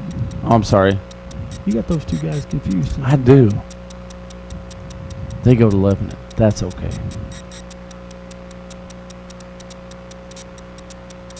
Felix gets that punt up. Nice. Nice. High bouncing punt, and it's going to go out of bounds right about the 43, 42 yard line there. Nice punt for Felix. 7 seconds come off the clock, so it's going to stop it at about 15. Get a pin out of the box, Matt. We got Wyoming up on the board. Wyoming on former coach Mickey Murray's joined us here on Facebook. Now, we may have to get some clarification because I know they just got the house. I'm not sure what direction from Laramie proper that I need to stick this pin. It'll be all right. Just stick it in Wyoming. Stick it in Laramie. Okay. You don't even have to. Just Wyoming. It's irrelevant where it's at. I feel like Coach Murray thinks it's relevant. Going to be a misdirection play here by the Yellowjackets. They're going to get the ball out to about the 50-yard line, it looks like. 10 seconds That's going to be here. Jaden Ivey on the carry there as he's forced out. And as you said, the clock stops at 10. 25 miles southwest of Laramie, Matt. Fix the pin. But now we're going to have a pinhole. We need someone from Laramie proper to call in. I'm moving it, but now we have an odd pinhole. Well, Tim Wallace will just have to buy us a new map. Maybe we can get Brent Vernon to dial in one night. There you go. I think he lives in Laramie proper. Yellowjackets back. Right, this dropping time. back pass, pressure in the middle of the field. Oh! Wham! And down he Ball's goes. loose. Ball's loose. There's 2 seconds left here in the half. We've got a Tiger down in the middle of the field too there.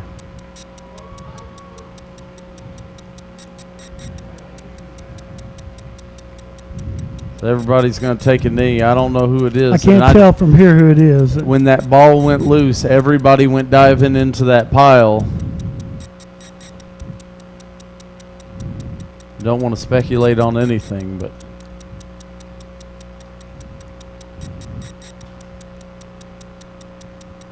Tiger training staff, Cheryl Cawley out there very quickly to attend to him.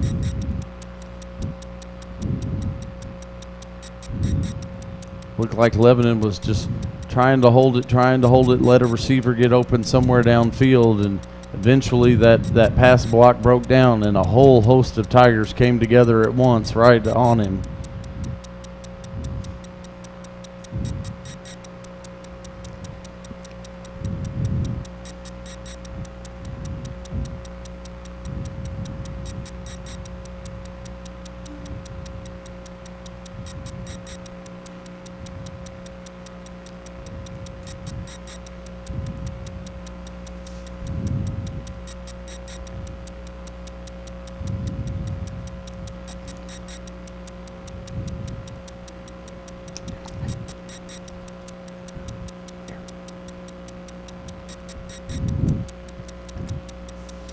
And he's up. That's going to be Trenton Sexton. And Sexton's walking off the field. That's what we really like to see that, Matt. Absolutely. That was down on that field for a long time. Well, and some of that may be precaution as well, because you don't with all we're learning about sports, injuries, and everything else, there's no reason to move them until you check them and know. So 2 seconds left here in the half. Tigers up 14-12. But Trenton seems to be walking pretty well as he comes across there. That's a real good sign.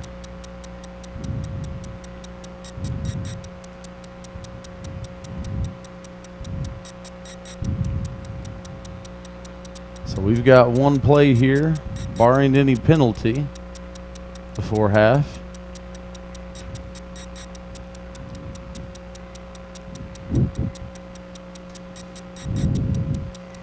I did not see if Aaron or if David had.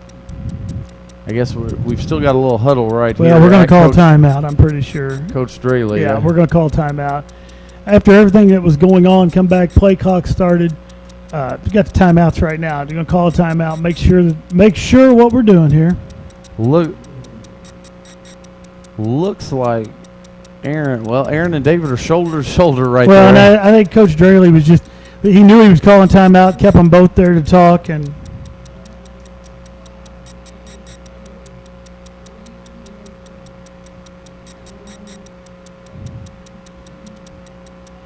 somebody left the Ford. If you got a Ford F-150 and you drove it down here and parked it in the parking lot and went home, you're watching the game. A green Ford F-150. You left your lights on out there. Although we hope if they came this far, we hope they came right on in here to watch this with us tonight. But just in case.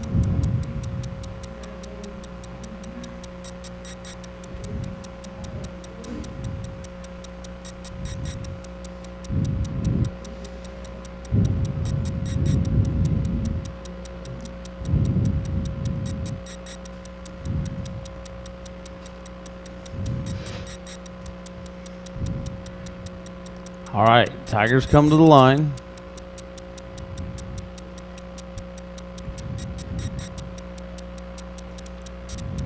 Give the handoff to David Adams. David Adams. He's just going to step out of bounds. They were looking. David was going to come across. They're going to kind of look and see if anything was there. There was not anything there. David steps out, so the Tigers go into halftime. The 14-12 lead over the Lebanon Yellowjackets. And folks, want to remind you, the band's getting ready to come out on the field. We're going to leave you for a few minutes, let you enjoy the Waynesville Tiger Marching Band under the direction of Jim Stockman. When that band is over with, we're going to be back with our celebration of the 10-year anniversary of the Waynesville Tiger State Championship team. So we will see you in just a few minutes.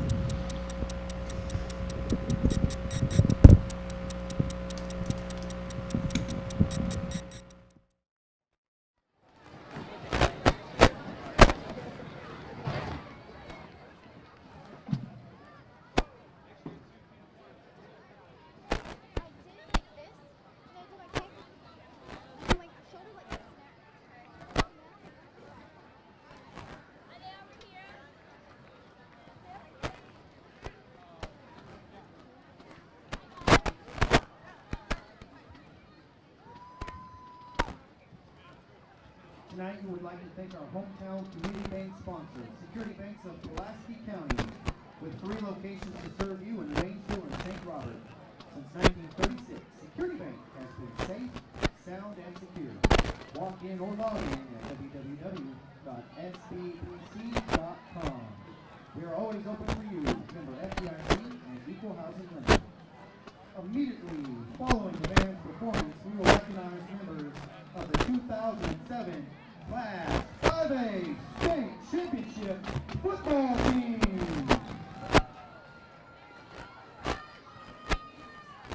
Please welcome the Waynesville Tiger Pride Marching Band.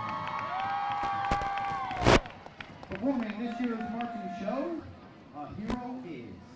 This year's field show explores the attributes of a true hero.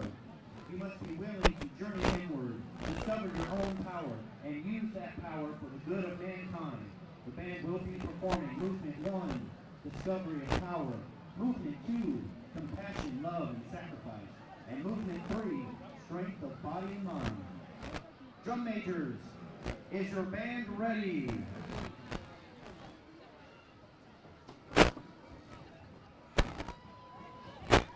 Waynesville Marching Band, you have the field for your halftime performance.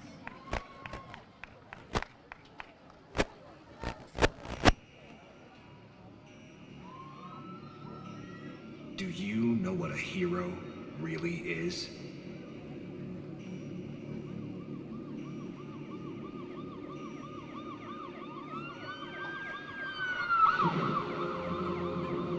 A hero always recognizes the power within themselves.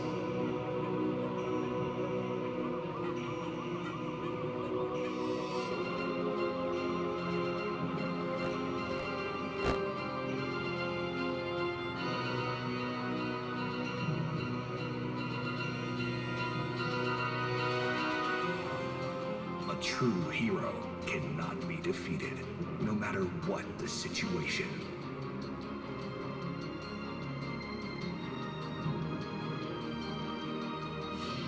Training is nothing. The will is everything. If you devote yourself to an ideal, and they can't stop you, you become something else entirely.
Reaches out to his fellow man.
compassion, love, and sacrifice are all integral parts of the heart of a hero.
Drum majors this year are Ben Coleman and Caitlin Bates. The head band director is Jim Stockman, assisted by Jared Sabatasso and Chelsea Henry. The guard coach is Laura Smith.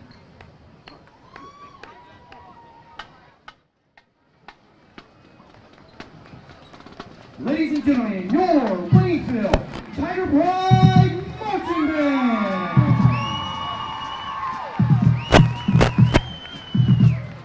Now coming in on the track is your 2007 State Championship team.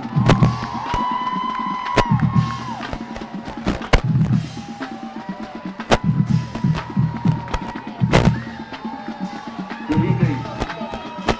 I now invite you to turn your attention to the back to the 2007 Class 5A State Championship. Down to the well, wait a minute. Okay, folks, we're going to go down to the track right now. We're going to recognize the players who have made it back for the 2007 State Championship team right here.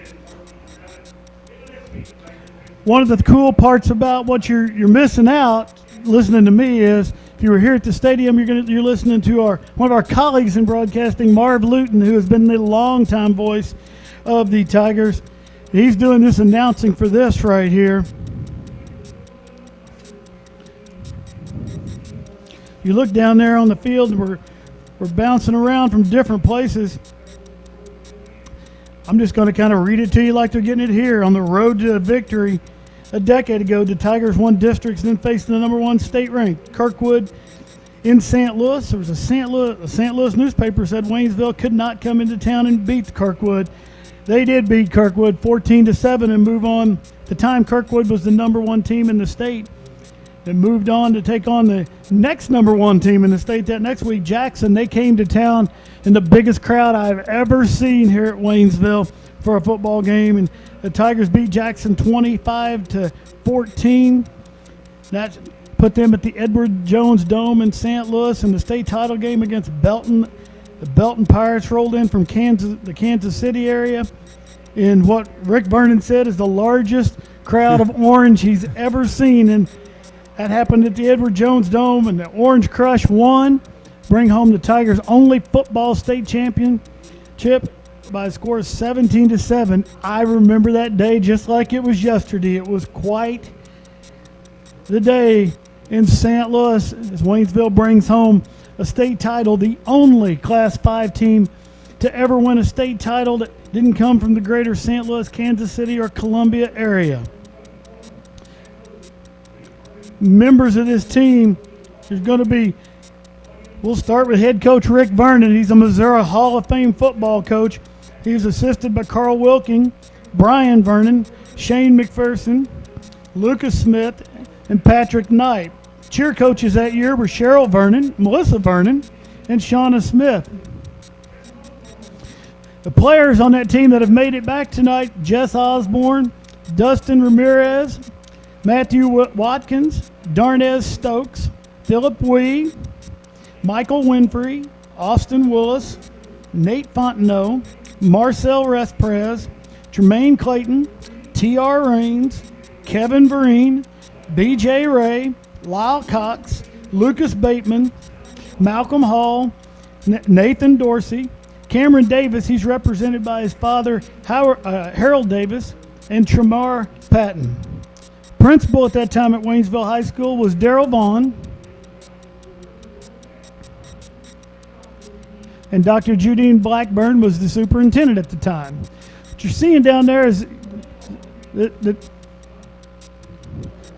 Tigers out there wearing shirts they were given. They're bringing out high school principal Courtney Long and Joshua E. Scott, the director of Mission Activities, for a presentation.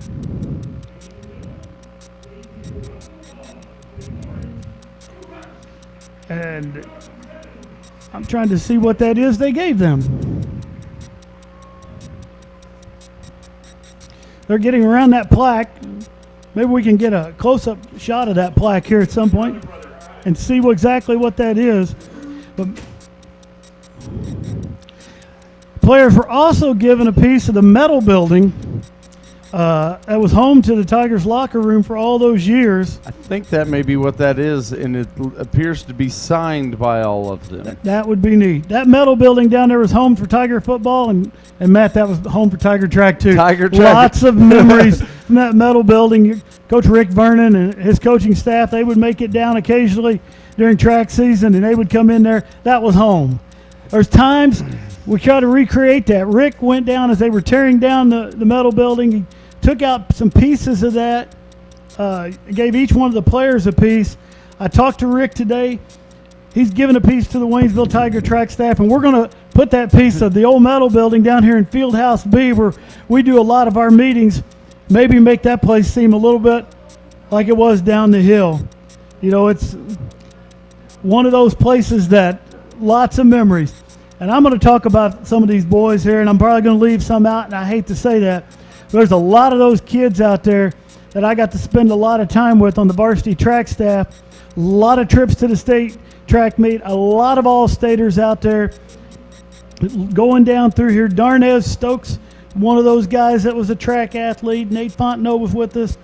Tremaine Clayton, T.R. Raines, Kevin Vereen, B.J. Ray, Lyle Cox were all sprinters for us at the time. And I tell you, it took Malcolm Hall. Malcolm was running a little distance for us at that time. Lucas Bateman was an all-state hurdler from that team. But those sprinters last night, as they were here at the barbecue, they were here out on the field last night watching the state championship game. It was really neat because it was just like 10 years ago. They got into a little competitive spirit, and I was ready to line them up down here and see who was the fastest. As each one of them still believes they're faster than the others. And I'm going to tell you, that's the kind of competition that group had that made that group so special. is they competed against each other each and every day out here, whether it was football field, track, basketball court, wrestling mats. They competed with each other to make themselves better to go out and compete against those other teams. It's a special group of kids down there. I hope we went through that slow enough. We're halftime. We're kind of limited in time. Hope you got to see maybe some of your favorite players at home. If you were watching as they went down through with the camera, they're still down there on the sideline right now. I have a feeling, given the opportunity, they would probably put on the pads and the helmets, and they would head out on the field right now and would compete in the second half. Absolutely. Now, I'd be scared for the Lebanon Yellowjackets because I thought some of these guys were pretty big when they were in high school. Some of these guys, I'm pretty sure T.R. Raines may have cracked my rib when he gave me a hug last night. Some of these guys looked like they've put on 25 pounds of muscle since then, and they were big then. They were big then. One thing we do want to bring up, we were really hoping every member of this team would get back. We've got people spread out worldwide, and it just wasn't possible.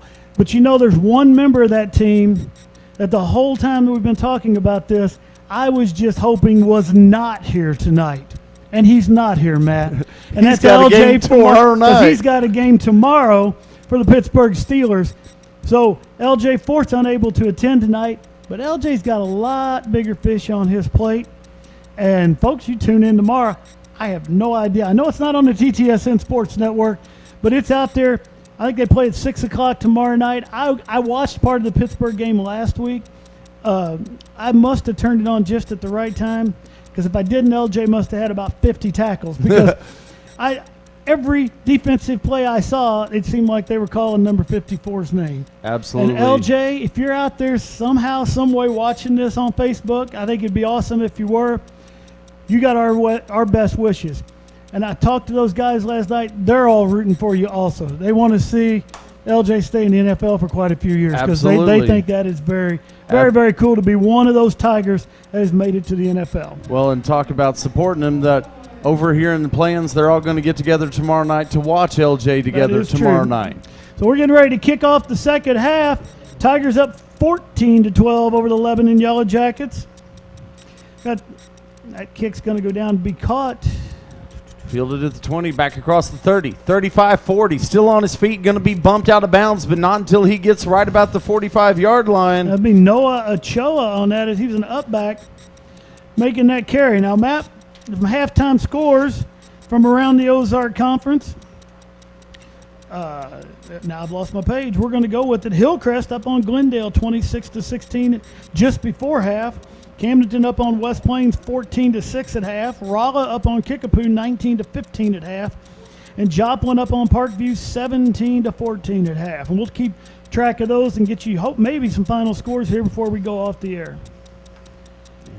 If we've got any of you guys that couldn't make it, you're in different places around the country, around the world, type us in a comment. We'd love to hear from you tonight. It's going to be a pass across the middle. It's going to be number. Looks like number 80. Looks like Cameron Cavalier.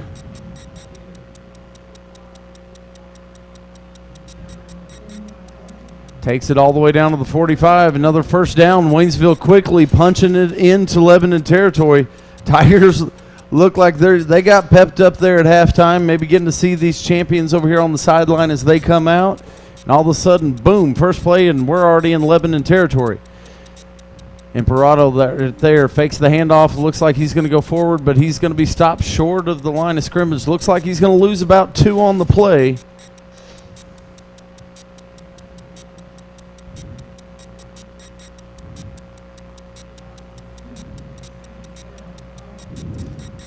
So that's going to bring up about 2nd and 12. Ball sits right about the 47-yard line.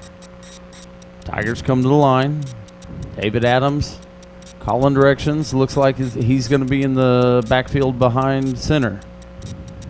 Shotgun set. 5 receivers wide. 3 to the bottom, 2 to the top of your screen. David Adams rolls out. Quick pass. It's going to be just short. Just low. Intended receiver right there. Looked like that's number 80 as well. That's going to be Cameron Cavalier. And Matt, big hello out there to Chris Childs watching us from Busch Stadium in St. Louis, Missouri. Well, tell him we'll make a trade. He keeps us updated on the St. Louis score. We'll keep him apprised of the situation here. Sounds like a pass winner. That's into the middle. Looking for Tajay Parrish right there. That's going to bring up 4th down. So the Tigers are going to have to punt it away. Saw Chris last night out here working with the Booster Club. The drive one for the kids. Looked like a lot of people taking test drives last night. And Matt, I want to inform you this. We haven't had this situation in the first half, but our rules interpreter, Gary Schultz, he is available watching this game. If we have a rules question, you can't keep a good man down. Gary is going to be there for us. I absolutely love that. And probably has on the DVR where he can roll it back, put it in slow motion, really break it down. Wow, nice punt by Felix McCorkle. And it's going to check up. What a great punt right there. Wow, that ball checked And Felix, up at about the 6-yard line, 7-yard line. Felix coming down in coverage right there. Excited as anyone on the field right there. Felix got a hold of that one. He knew it was a good kick.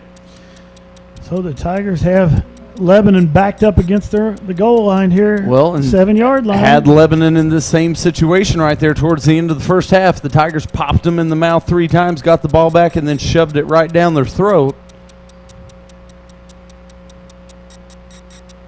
All right, that same full house set right there by the Lebanon Yellowjackets. Man comes in motion. Fake the pitch out. Comes back around the other side. Oh, he's got a lot of room out there. He's going to be brought down from behind. That was number 27, I believe. Yes, it was, and that's going to be Hunter Bray on that carry. Well, that time we've seen a misdirection. We've seen the fake to Barry. They go to Bray on the outside, and Bray is going to pick up a lot of yardage. He's got a 38-yard run there for Hunter Bray.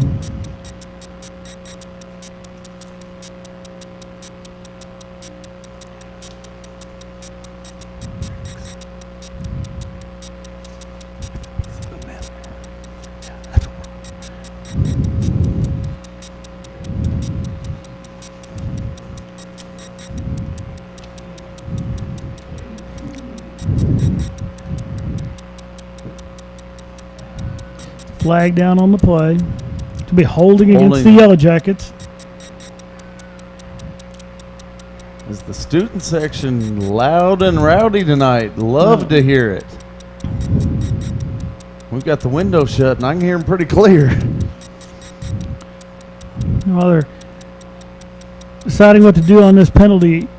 Matt, looking around the crowd, and I'm looking, these 07 guys have now made it into the crowd. They hadn't before much. They had pretty well hung out in the cafeteria waiting to come out. But, man, they're moving through the crowd, and there's lots of hugs and lots of high fives.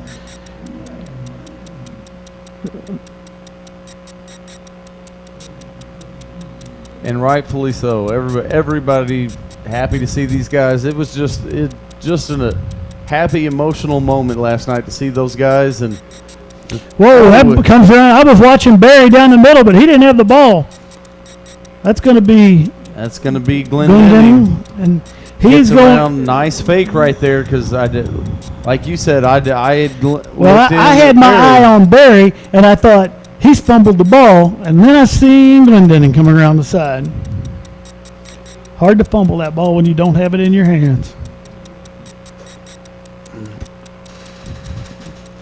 All right, so that'll be a first down. Ball moves into about the 38-yard line.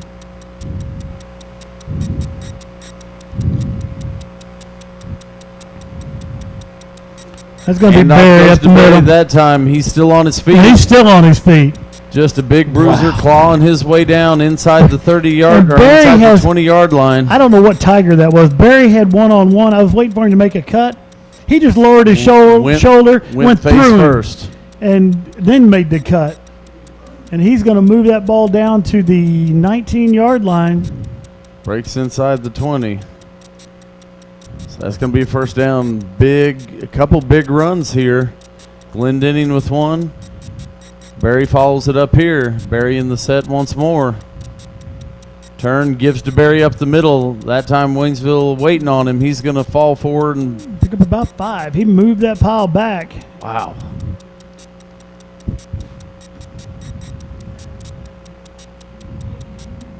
Eddie Yoon on the stop right there.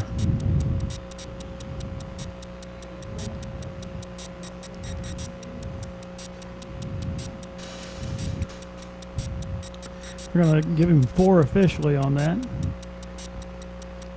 This time it's going to be that quarterback keeper. Glendenning He pitches it out to the side. Inside the 10-5. Touchdown Yellow Jackets. Going to be your guy, Bray. Bray.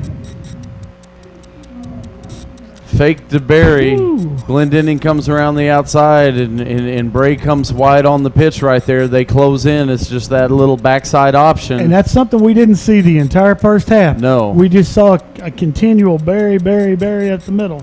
Well, and probably a good game plan by the Lebanon Yellowjackets. You get everybody keying on Barry. You come up back with a little reserve backside option on that. And even at that point, everybody's keying on Glendenning. Once again, it gets in this time. I thought he was going to be stopped I sharp. did too. I thought that knee was down before he crossed, but referee's a little closer. So that brings the score to the Yellow Jackets. Take the lead back at 20-14. 8:55 left here. Quarter number 3.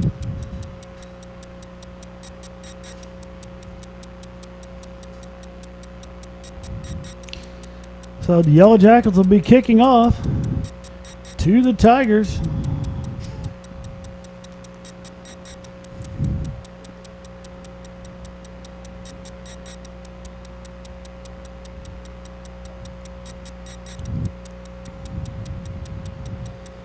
All right, so Lebanon takes the lead. Tigers getting ready to get the ball.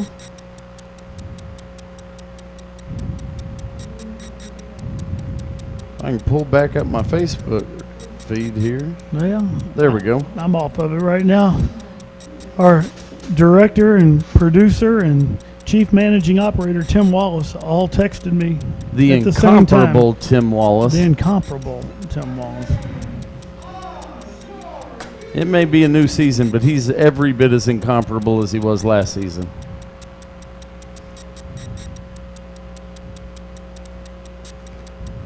All right. Butler Lawson. Oh, he breaks it. He's gone. I don't see any flags on the field. And I don't either. Sheen Butler Lawson going to take it all the way He back. takes it to the house. That ties this thing up with the extra point coming. And just like that, Well, that took 7 seconds. 92-yard kickoff return for Sheen Butler Lawson. that's going to tie the game up there at 20. Extra point upcoming.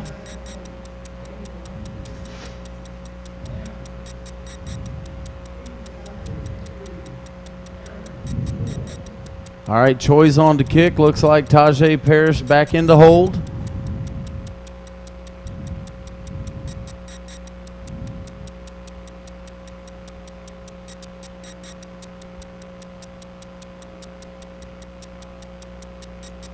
All right, Choi looks set. Snaps back, holds down, kicks up, and it's good. And just like that, Waynesville took 7 back on seconds. top. and the Tigers are back up on top. 7 seconds, 7 points. Why not?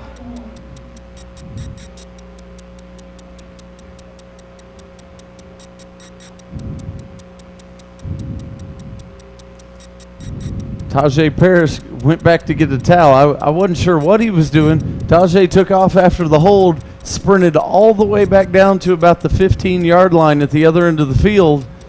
Wondered where Tajay was going. Evidently, he had lost his towel in front that he uses in front on that kickoff return. Had to get back and get that. To get back and get that towel.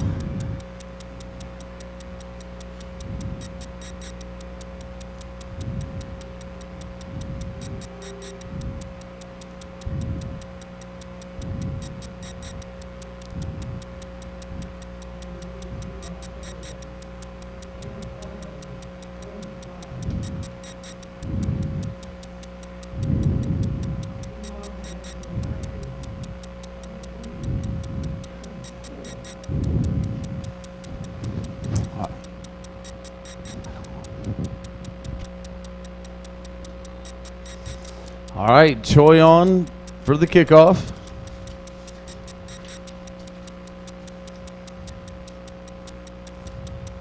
High end over end kick, going to be fielded right at the 20. That's Gonna McBride. McBride on his feet. He's going to be dropped right about the 40-yard line. We do have a flag down.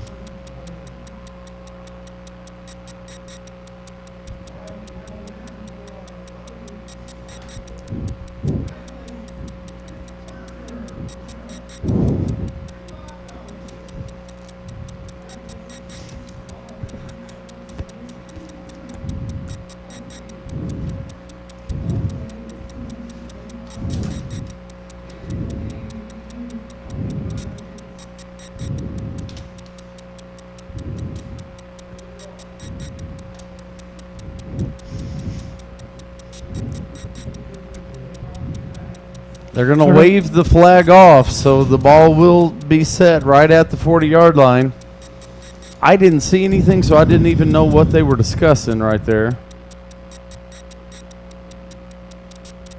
Handoffs. Nope. Nope. Going to be There's a kept. pitch out. It's going to be McBride, I believe. Nope, that's going to be Gray. Hunter Gray with that run. A lot more misdirection here in the second half. Bray that time looks like they're going to fake it up the middle and look like it might have been a keeper right there by Glendenning, and then Hunter Bray comes across, and that quick little pitch, these little misdirection pitches.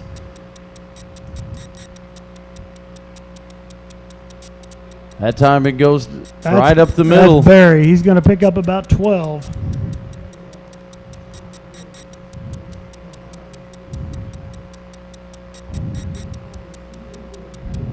Noah Ochoa in there for the stop.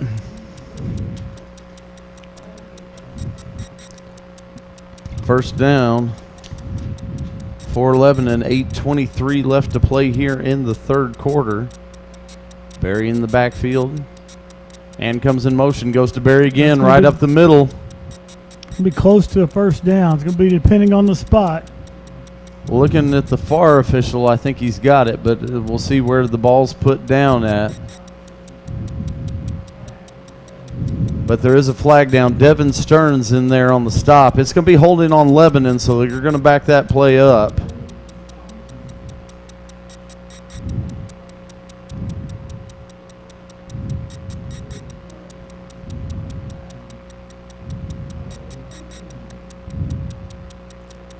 So we'll replay first down. It's going to be about first and about 15, looks like.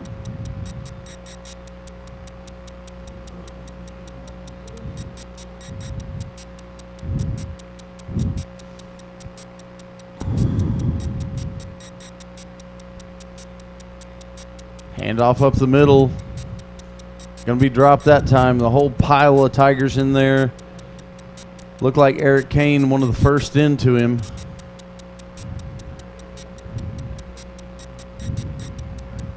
Tim Breck in there on the stop as well with Kane.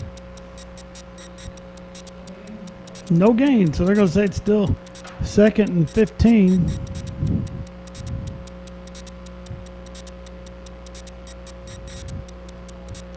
Glendenning around the outside trying to find some room, and he Going to He get close might to pick the a- original line of scrimmage. may pick up 5, but not a ton there. Malik Hopper on that tackle.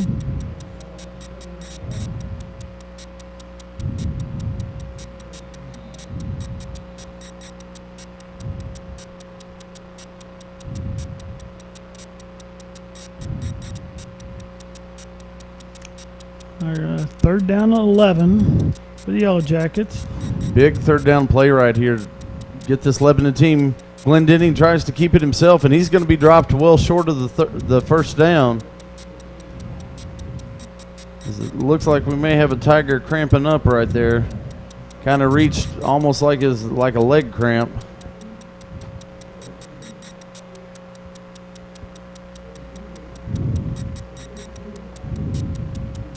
Eddie Yoon down right there.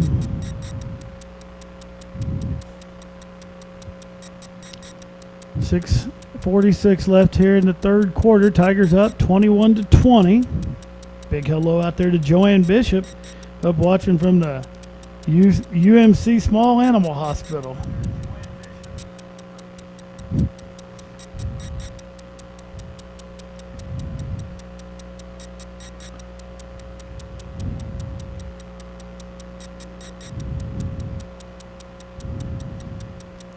Matt, I see you've joined us on Facebook. I've joined to catch here. Well, just so I can keep up with the comments here. Make sure we don't want to miss a question. We don't want to miss anything here. As Eddie's up, coming to the sideline there. Looked like might have been a leg cramp right there. Yeah. Not real hot out there tonight, but up and down this field, it'll take it right out of you. Warm evening like this. This isn't that cool weather football yet. Of course, you said that's coming. No, you said cold weather. There's a difference between cool and cold. About 20 degrees. Is that the scientific difference? Well, yeah. So where's the break at? 50 degrees. Is that cold? No, that's cool. Well, now, wait a minute. If 50 is cool and there's a 20 degrees difference, that means 32 degrees is still technically cool. No, 50's in the cool range. Back to pass for the Yellowjackets. They let one fly down the... Going deep. Nice coverage there by Felix McCorkle.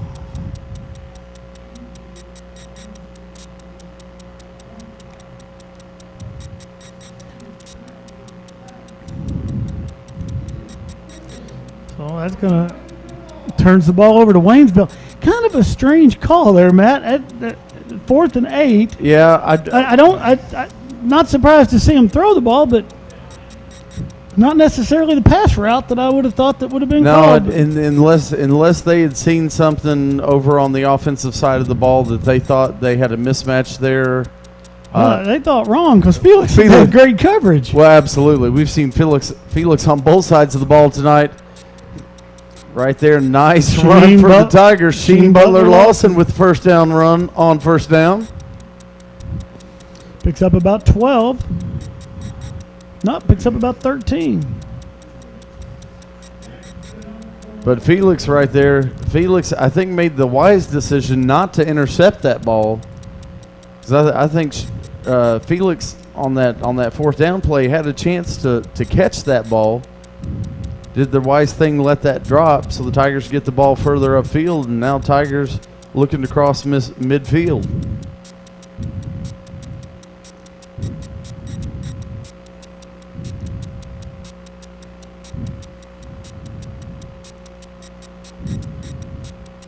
All right, handoff inside. It's going to be, Butler That'll stop Lawson. the play, lose the helmet, stop the play there.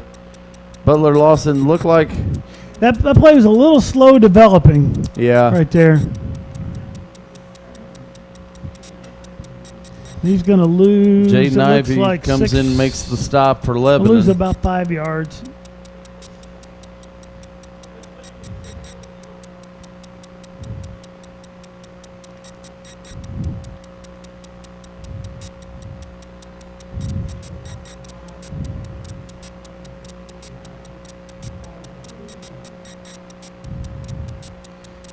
Adams in at quarterback.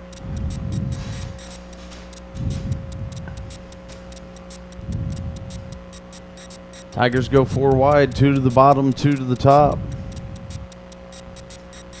Adams going to take it himself. Looking for room around that left side of the line. Gets a block. Tajay Stewart.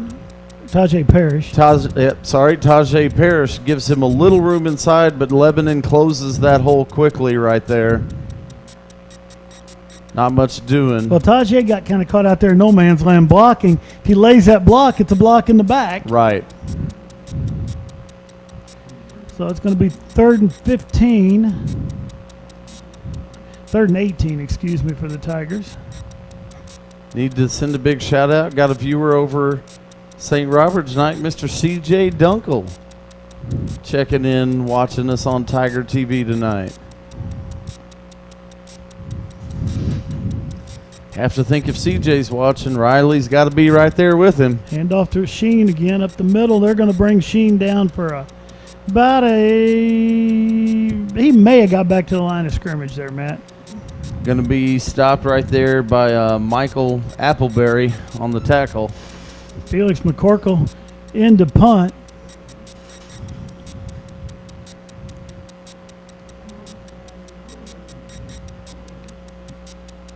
Couple really nice punts from McCorkle tonight to pin Lebanon deep.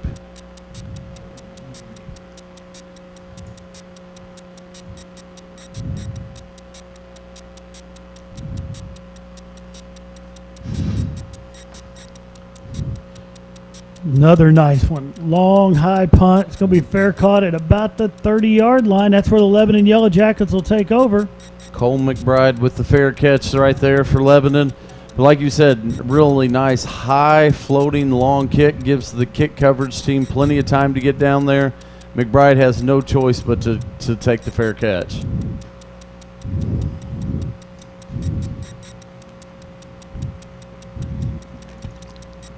Didn't know Felix kicked football like that.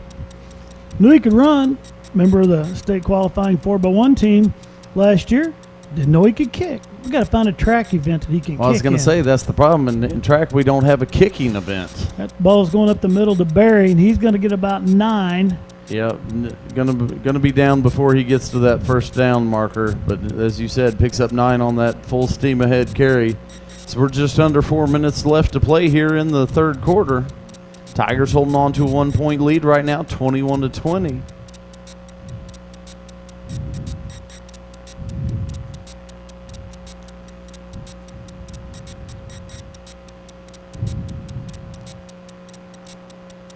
Glendenning hands off up the middle. Barry is going to have the first down, dragging that pile forward. He's going to pick up about 8 more on that carry. Going to be first down again. I just had to wonder if maybe after the last couple of series, if we've seen from Lebanon, if they weren't going to go back to Barry and just let him pound the ball for a while.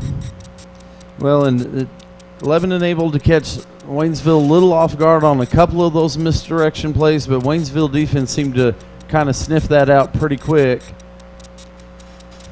Tried a couple of them, didn't get much yardage, and go back to old reliable, just Barry right up the middle. Here he goes again, still on his feet, chugging forward. It looks like he's going to be 7.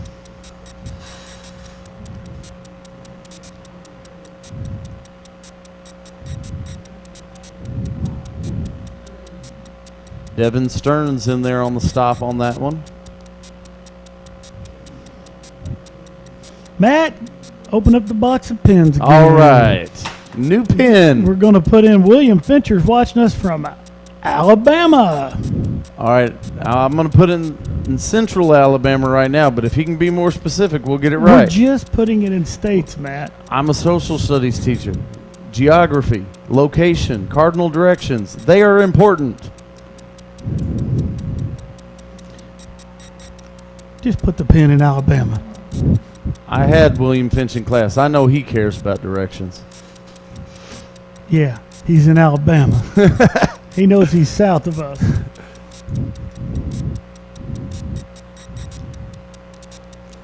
Wrapped up, Nice going job. nowhere right there.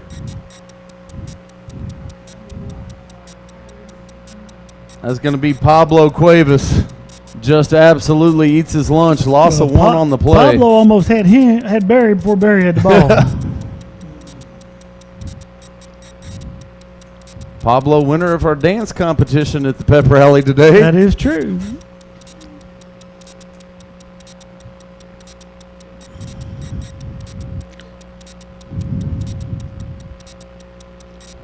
Handoff goes up the middle. Barry. Oh, my. Had him stopped. Had him stop. That's not Barry. Nope. Is that going to... There's a flag at the end of that. That's going to be Jaden Ivey. That's a flag at the end of that. I've got a feeling that's going to be against the Tigers.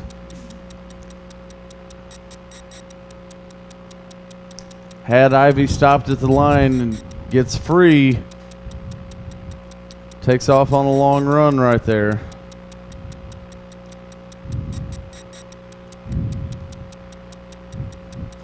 A personal foul against the Tigers. I think we were leading with the head baby there.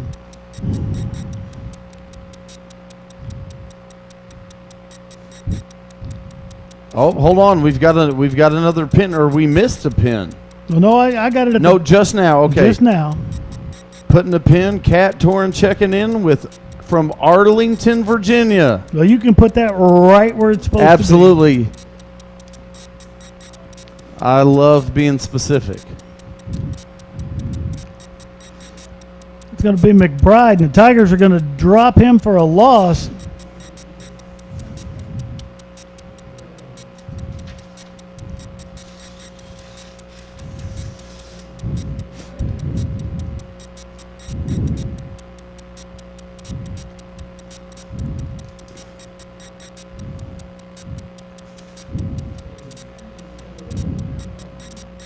All right, second and goal from the 9.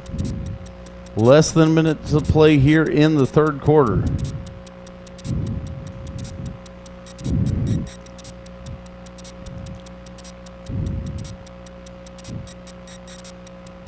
Handoff. It's going to be Barry, Looking for the edge this time, getting to the outside. and he's going to go in.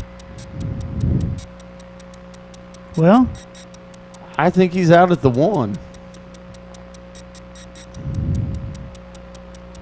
he is going to be out at the 1. David Adams gets over there to the Wow, edge I and did shoves not. him out. Nice job by David Adams from our angle. I didn't think David was going to be able to get him out before he got into the end zone.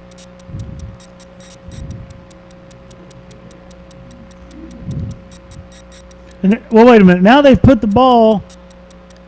They put the ball back. They put the ball back. Okay. Well, all the other officials thought he had scored. They put the ball back for an extra point, and that ball is going to be inside the 1 yard line.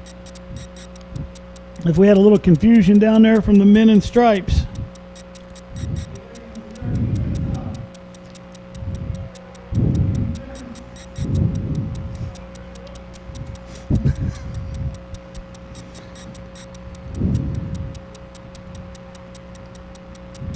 Loaded in the middle of the line. It's Little going to be misdirection. Barry.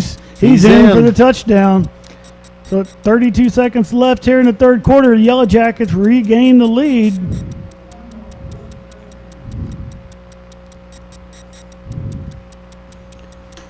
(26-21) with the extra point coming. I bet they're going to go for 2. 5. That's what the chart says. I'm hoping that chart comes back to bite them in the rear end tonight. Well, so far the chart hasn't worked out well for the Lebanon Yellowjackets. Toss sweep. Barry. Barry, he's going to get in this He's time. in. Yes. Whoa. Well, I'm telling you, the delayed reaction over there. I thought we had him stopped. I thought he was in. Then the official looked like we had him stopped, and then the official raised his hands. Well, the referees get together and talk about it, but they're going to say he's in. So the score is 28-21 here with 32 seconds left in the third quarter. Well, I almost feel like a Zizzer radio announcer here down on the goal line after last week, but Well, and you know, we were given. maybe we should apologize. I was going to say we were pretty hard in the car listening to the Zizzer radio. Maybe it was the referee's fault. Maybe it wasn't his fault. That could be. Although I don't think the referee would have called the blocked kick that was not a Now, wait a blocked minute. kick. I don't know what they're doing over on the Yellow Jacket sideline, but I'm going to guess they're going to try not to kick this ball to Sheen this time. What do you bet? I bet so too. Sheen's back deep. Tajay Parrish on the other side. Yep. Going to be out of It bounds. goes out of Kick bounds out at of the bounds 40. at the 40. And I think Lebanon's going to be okay with that.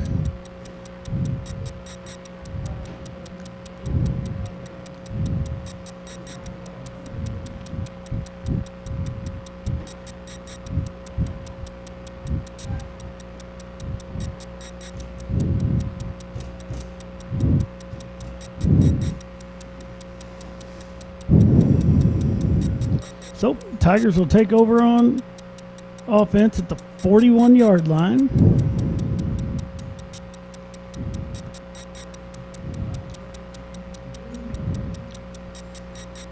Imperato will be in at quarterback.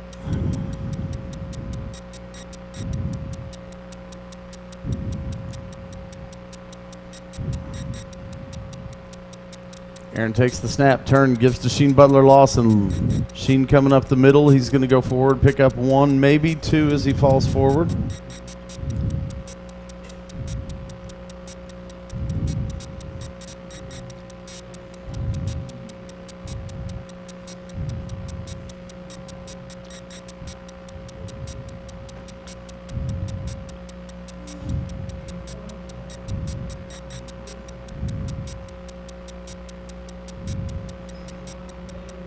That's going to be the final play of the third quarter. Lebanon Yellowjackets will have the lead going into the fourth, 28-21. We're in between quarters, Matt. You know what that's time for? It's time for a TTSN Sports Update. This TTSN Sports Update brought to you by the Tiger TV Facebook page. Tiger TV Facebook, where you can get all the news that is news here in Tiger Town. Matt, not even going to ask you. We're going to give it. The 2017, they like it. They love it. They want some more of it.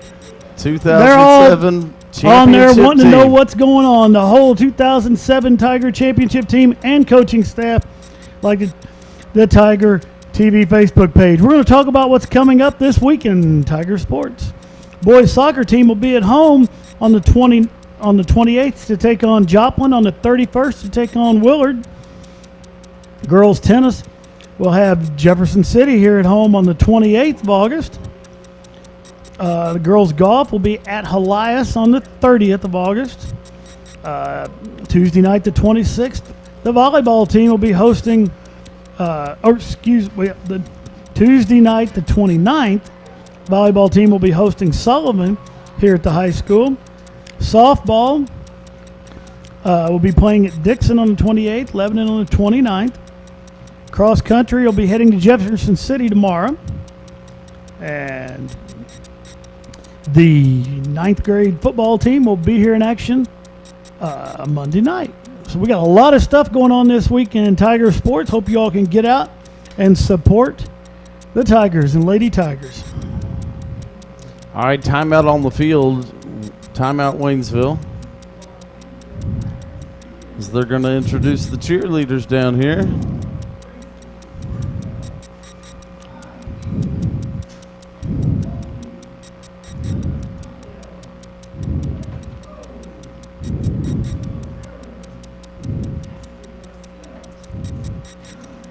While we got this timeout, you see getting the water bottles out there to the referees.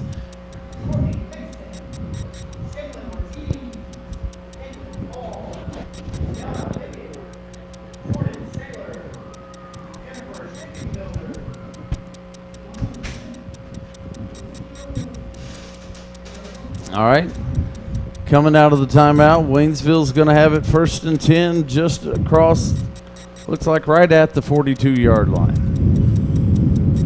So 12 minutes to go. A lot of back and forth, just grinding, pounding football tonight. Adams in at quarterback. Adams' turn, he's going to pitch. Sheen's dropping back. He's Lets letting a it fly. long one go. Oh! Almost great effort down there. I believe that was Felix McCorkle. It was. Great effort by Felix. To be real honest, when Sheen let that ball go, I didn't think Felix had a chance to get there. But the dive got his fingertips on it, but he was unable to bring it in. It's going to bring up a 3rd down and 9. That was a heck of a pass by Sheen. Yes, it was. Lawson as well. That ball went about 55 yards in the air. Wow.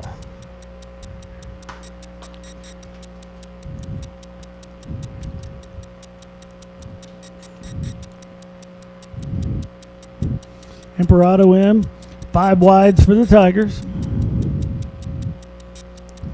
Imperato going to swing it out to the It's flats. going to be Butler Lawson. Butler Lawson. He's going to pick up the first down. And more. He gets Wow. about another 5 right there on scooting after the initial hit. So that's going to be 1st down for the Tigers as they punch it into Lebanon territory.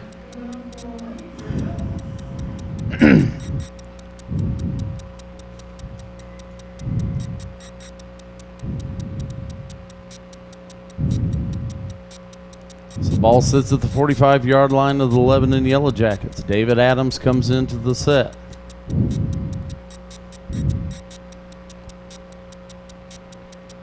Sheen lines up in the backfield beside David. Shotgun formation. Adams takes it, hands to Butler Lawson on his feet, breaks forward. Looks like he lost his footing right at the end. He's going to be about a yard short. Well, looking at the far official, that's awful darn close. That's not a full yard. Boy, it is not either. Just short. So it's going to be second and less than a yard here. 11:02 remains in the game. And Tigers moving the ball right now. Aaron Imperato comes back into the game.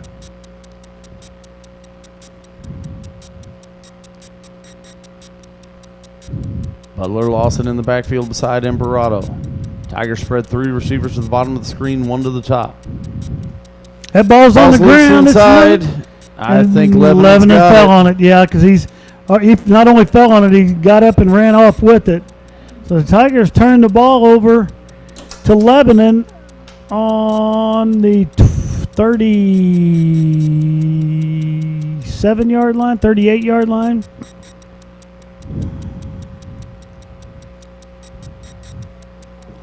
Updated score from up in Camdenton. The Lakers are up on the Zizzers, 24-6.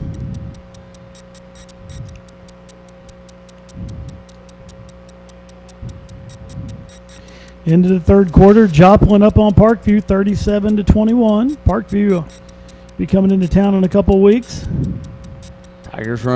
Lebanon runs Barry straight forward. He's going to spill forward and pick up about 5, maybe 6 on the carry.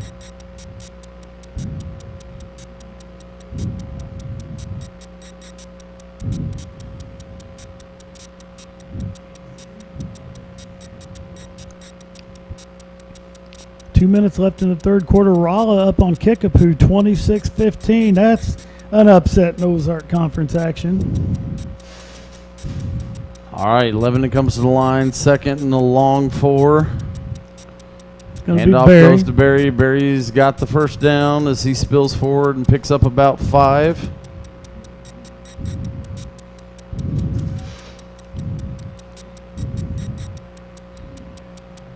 Ethan Gatzmeyer on the stop right there. It's Pablo Cuevas checks back into the game for the Waynesville defense.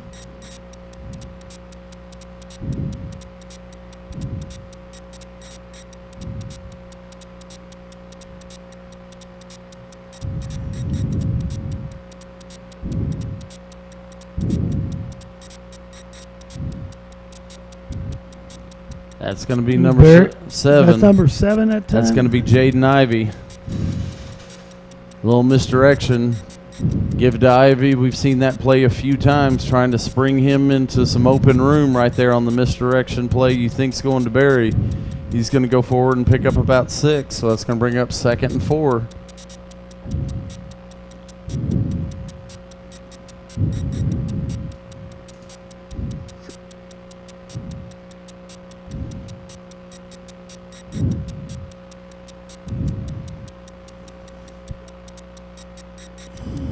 Flag on the play.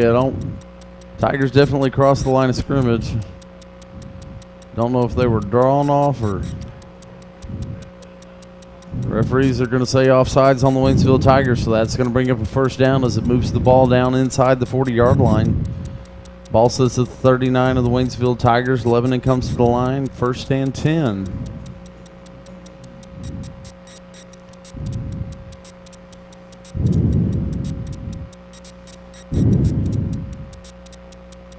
Ivy goes in motion. Ball's handed off to Barry up the middle.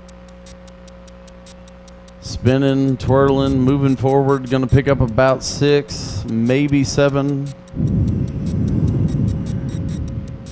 They're going to move the ball back. They're going to say it's about a 5-yard pickup, so that'll make it 2nd and 5. Ball just inside the 35-yard line.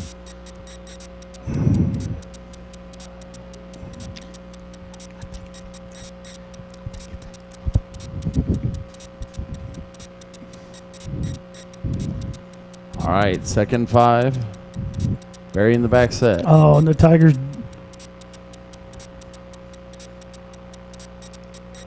What is? They didn't call it. Wow. The Lebanon coaching staff runs into the field. That's going to be a delay of game.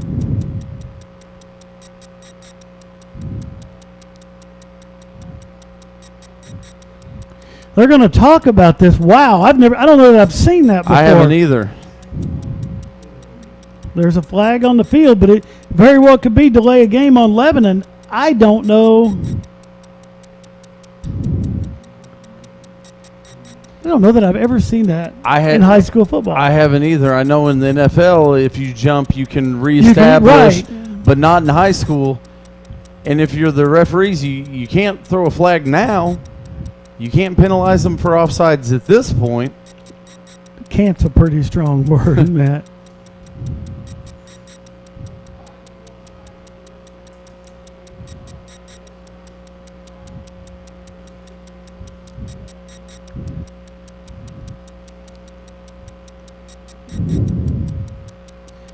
It's an interesting discussion out there. I wish we had it mic'd up. Well, I do too, because another part of this is it wasn't just one Tiger that moved, which leads me to believe could there have been movement on the inside against Lebanon that pulled them off?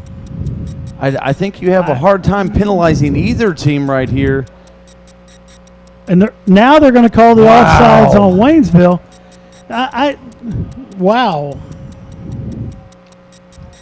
Wow. All right, you're right. Can't is too strong a term. Although I can't believe after all of that, this is the result. That's a proper way to use that word in a sentence. Coach Draley wants an explanation as well. And I believe rightfully so. At the very least, well, of course, that's volleyball where you have the do-overs like that, but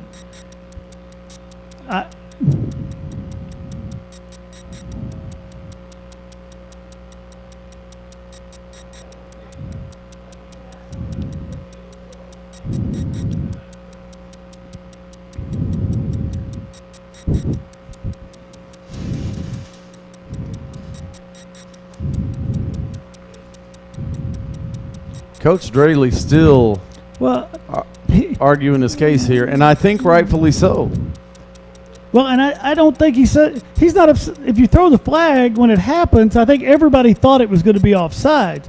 But when you don't, and then you got the play clock runs out.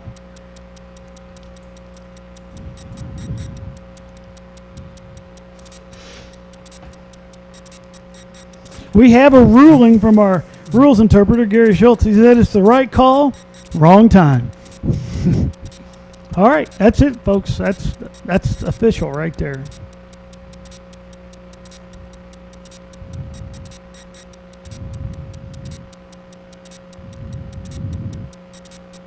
It's going to be Barry up the middle. Move the pile for about 5 yards.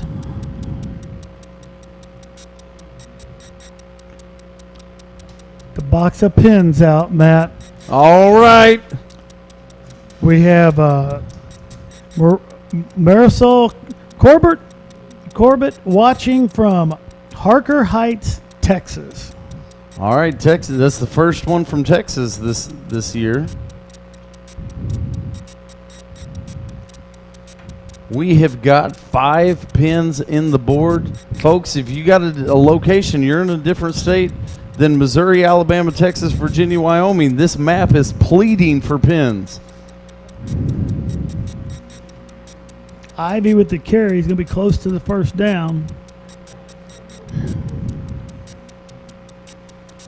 Larry Hornbrook, Bethlehem, Pennsylvania. PA on the board. Quentin Smith from Kylene, Texas.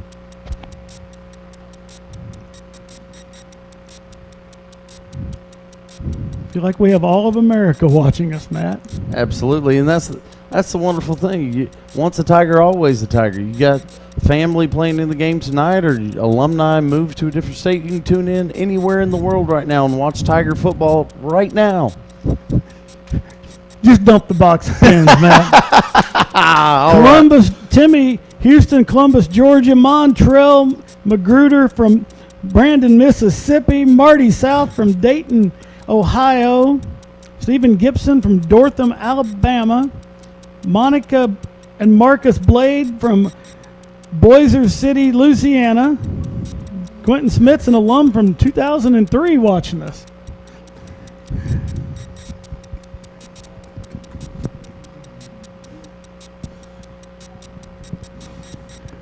I'm going to apologize to Mr. Tim Wallace. I've made a mess with the pins over here. That's all right. We got this student group we're going to talk about in a little bit. They can come over and clean it up. All right, 11 and 1st and 10 at the 15-yard line. Looking for space. Barry breaks out of that. Picks up about 5. He's going to spill down just across the 10-yard line. Got another viewer from Harker Heights, Texas, Antoine Dayton. We've got an official's timeout. Well, no. Thought he signaled a timeout on him. Well, he's slowing it down. He's, I believe Eric Kane's coming out of the game. He's letting Eric get off the field. Oh, okay. It was an official timeout. Checking into the game, replace Kane's going to be Deontay Garland coming into the game.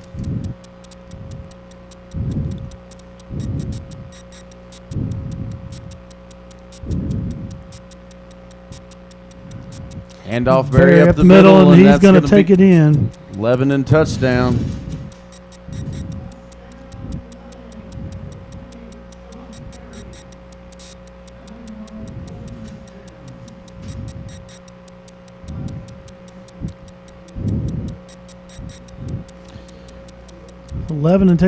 Extends that lead 34-21. The extra point coming up. We're going to see him kick this one, Matt.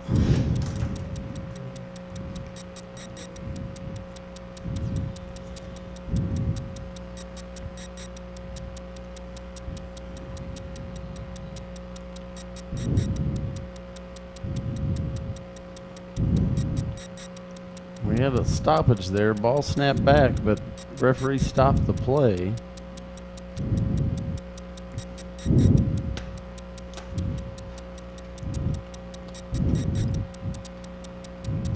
All right, so Lebanon lines up for the kick. Ball's down, holds there, kicks up, and it's good. So that score goes to 35-21 in favor of the Lebanon Yellowjackets. Now, while we've got a little time, we want to recognize our broadcast crew tonight under the direction of the incomparable Tim Wallace. Here we are, and this early in the school year to come out and put on a production like this takes a lot of work from both Tim and his crew. Crew tonight is Jace and Josh, Damian, Michael, and Ethan. But special big thank you to Jacob. He's running the sound for us tonight. Once again, we're watching it. We got a monitor right here. Outstanding job by Tim and all the students who helped put this on. Football is kind of a monster to put on because Tim's got cameras on the sidelines. He's got cameras everywhere doing stuff. He's got the booth up here. You watch Tim, he's all over the place keeping things going, and just once again, an outstanding job. If we didn't know before how much appreciation that these guys should get, Facebook has done it, because look at all the pins, look at everything that's going on, all the people watching. It's a great service that they provide. They do all the work. We get to show up, sit down here, best seat in the house to watch the football game, and just sit here and talk about things. Absolutely. All right, Sheen Butler Lawson. And gonna just Once kick again, it out of they're bounds. going to kick it out of bounds. They're not going to take any chances. Tajay Parrish was the other deep guy man over there, but absolutely, they'd just rather take the penalty than to give the Waynesville Tigers. And as you said, that's not a new thing. No. Tigers will take over on offense. You can't log in from everywhere in the world. I've just been told this. Joey Bradford is out in the Mediterranean Sea right now. He can't log in to watch this. All right. He would. So we do but have a place. I can put a pin in the middle of the Mediterranean Well, he's not Sea. watching because he's. Oh, okay. If he could log in to watch it, I wouldn't have just said he could not log in to watch it. Then how do we know he's not logging in to watch it? Because Robbie Bradford just sent us a Okay. message and told us that. Okay. We're going to have to get a ruling from Gary Schultz because I feel like if you want to watch it and you're trying to log in but you can't log in, do you not get a pin? No. Okay. I didn't realize we had such hard and fast pin rules here. Don't you think there's people all over planet Earth that would like to be watching it, but they're not? Maybe they're at work. But maybe they're not trying as hard as he's trying. I don't think you get a pin. All right. This kick's going to be fielded at the 35. It's going to bring brought out to about the 45, I think. Yeah, going to cross the 45, 46-yard line. Looks like where that's going to be pushed out of bounds. Gary Schultz votes for a pin, but I don't think he has a vote on this one. I'm going to disagree. I think in the scheme of things, this is a group vote, and right now it's 2-1. Unless someone starts to get your help.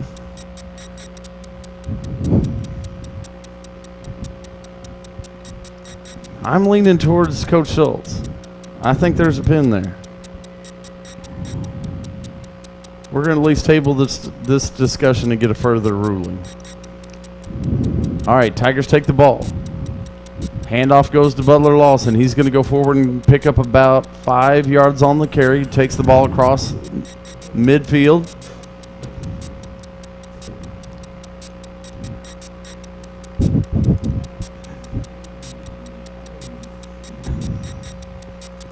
All right, now the vote's 2-2. We've tabled the discussion.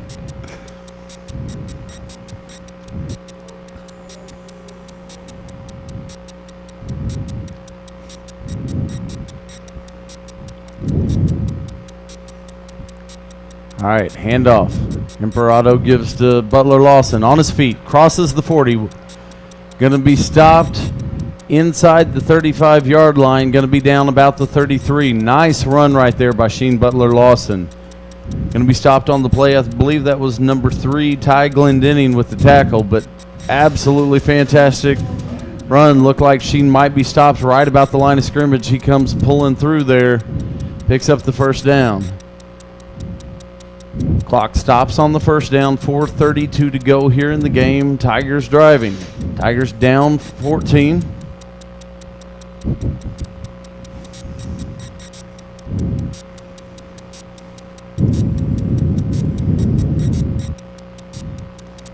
Pass play, Tajay Parrish. With it. Oh, stays on his feet. He's going to be down across the 30-yard line. That's going to be enough for... He's down to the 20, I'm Matt. sorry, 20-yard line. That's going to be enough for a first down. So the clock will stop there again, 4:18 on the clock. Nice job by Tajay right there to scramble for a few extra yards after he was wrapped up, leaning and twisting. Get that ball right down to the 20-yard line.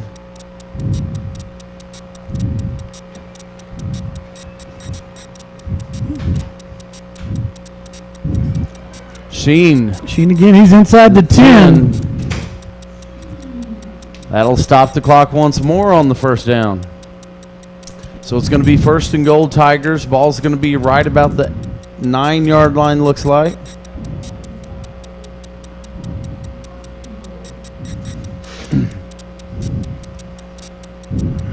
All right, David Adams in at quarterback. Butler Lawson in behind him. 2 wideouts to the top, 2 to the bottom. David Adams going to keep it himself. He's going to be stopped at about the 7. Picks up a couple.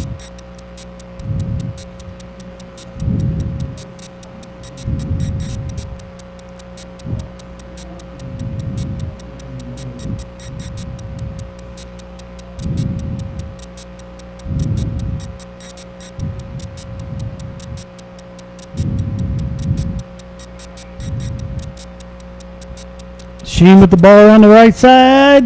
Ball's loose. It's on the ground. And Lebanon appears to have... Lebanon say they have it. I haven't seen an official signal yet. Well, they come out of there with it.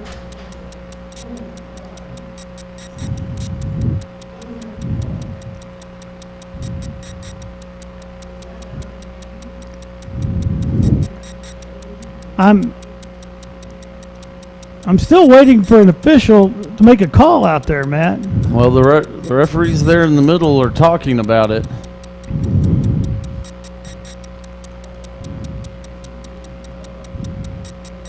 It's that time they're making the announcement that if you have a student here at the high school, young man, young woman, it's that time to call parents. So mom and dad, if you're at home watching, might be about that time to head this direction to pick up your students.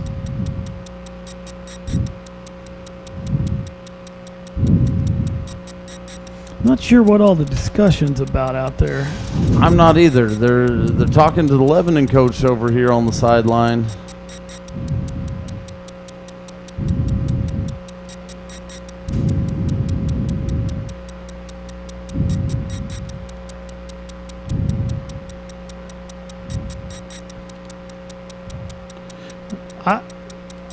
There must have been a.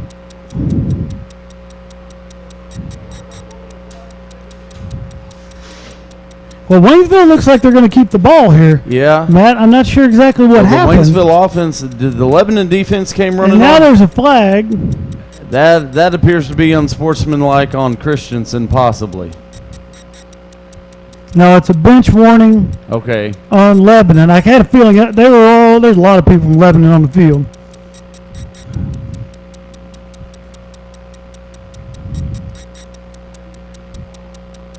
And there must have been a penalty on Lebanon. Because the Tigers have kept the ball. Tigers kept the ball, and the ball was moved down half the distance to the goal. So there was a penalty on Lebanon. I never saw a flag. David Adams in at quarterback, 5 wide. David Adams comes to the near side, looks to throw. He does, into the end zone. It's caught! It's caught! It's caught in the back of the end zone. That's number Jonathan Ray with the catch. Ray. And so the Tigers close the gap to 8. Little known fact, Jonathan Ray very good at fixed trivia competitions. Troy on for the extra point.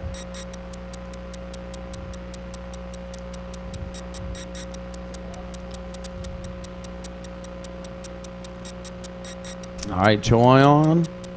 Kick It's up. It's good. Good. So the Tigers are back within 7. 3:05 left here in the fourth quarter.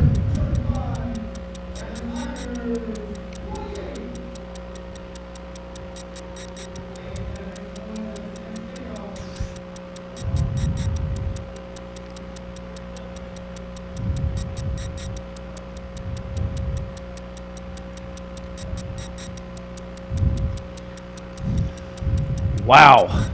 Boy, I tell you, there's definitely some confusion there that I'm very interested to know exactly what happened. Absolutely. I'd like to get an explanation. I never saw a flag on the play where the Tigers retained possession. They stepped off half the distance to the goal, but I never saw an indication of what the penalty was. No, and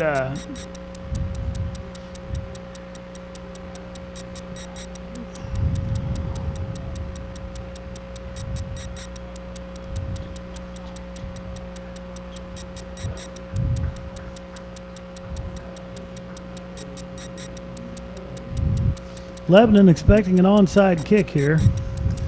Choi tees it up right here. Tigers with 2 timeouts. I don't know that you're necessarily going to see this right here. You know I love the onside kick, man. Well, we've got a timeout, Waynesville. Waynesville.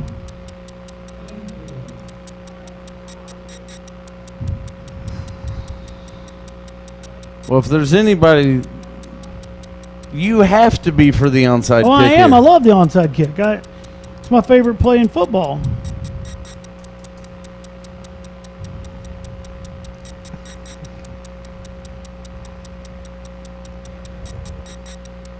Lots of time here. 3:05.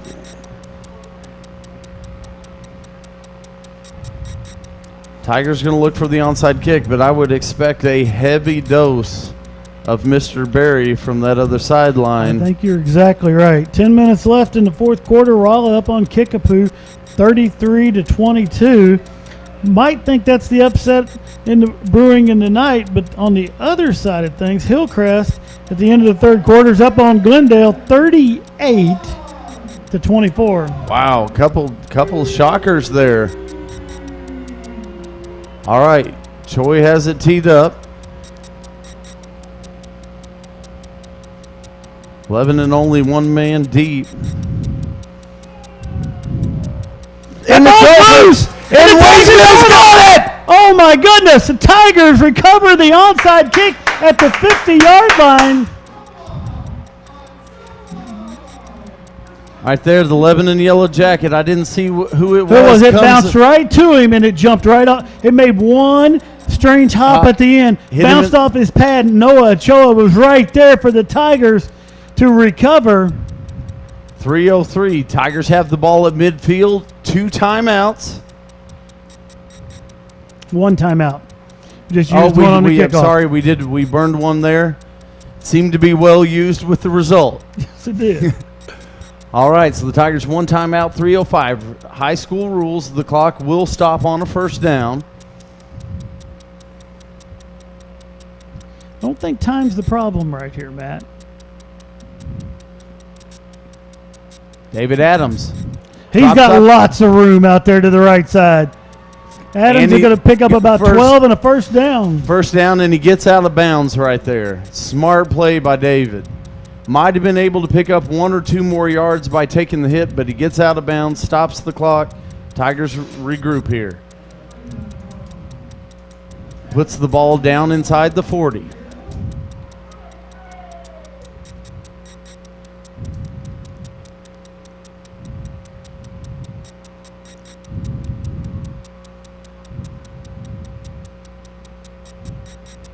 Tigers take the snap. Handoff goes to Sheen. Sheen cuts it back inside. Going to be wrapped up and stopped. He's going to pick up 2, maybe 3 yards on that carry.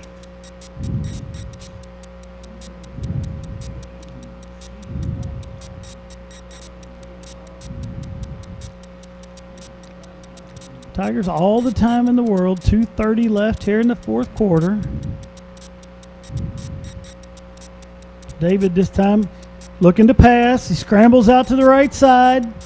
He's going to end up out of bounds. He's going to pick up a couple yards to get out of bounds. David looked downfield, didn't have anything, didn't need to force anything right there. No.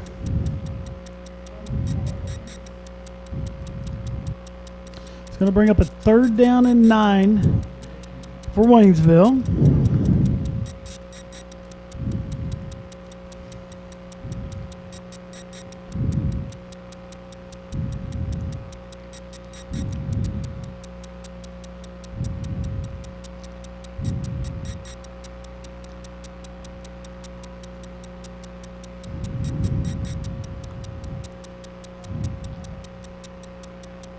All right, Tigers are going to put 3 receivers to the bottom side. 1, nope, going to split 2 to the top side. 3 down here. David back shotgun. David drops back. Looking on the left-hand side. Passes up. Oh, whoa. Intended for Tajay. Woo, that ball was up in that air a long time. I was afraid Lebanon got a hand on it. I was afraid it was going to be a little more than that. Absolutely. Tajay, the intended target, gets up, but as you said, Tajay gets a hand on it too. Helps plays a little defense. Turns into a defensive back right there and makes sure that ball's not picked.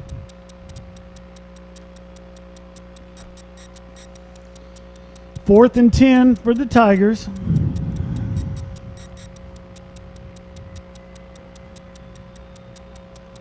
big 4th down right here. 2:16 left. We're going to get a timeout by Waynesville. Tigers seemed a little rushed right there. I like this timeout. Gives them the opportunity. This is a huge play right here.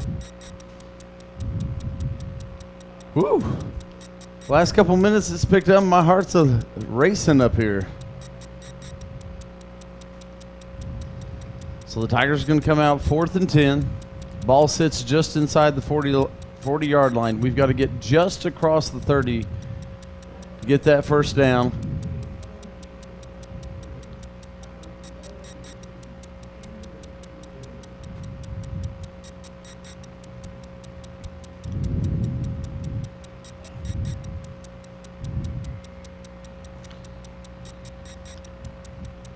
Fourth and 10. Talk about big plays. This is the ball game right here, Matt. If we don't convert this first down right here, no timeouts, 2:16 left. Lebanon will be able to run that clock out. We won't be able to do anything about it.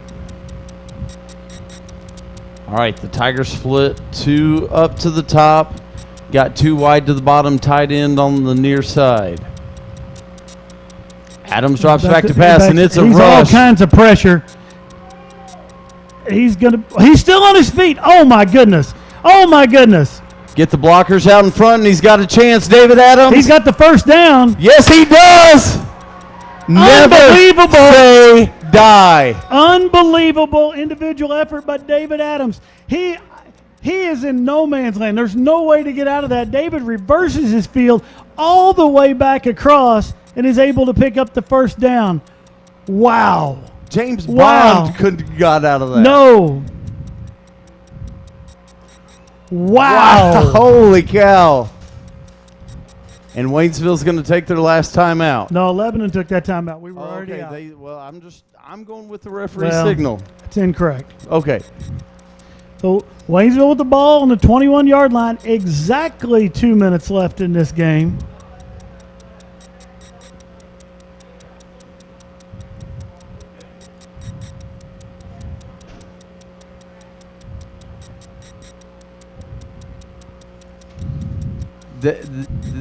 Wow. Wow. Yeah, I don't know. I don't know we've how said you all we describe can it. say. I don't know that there's.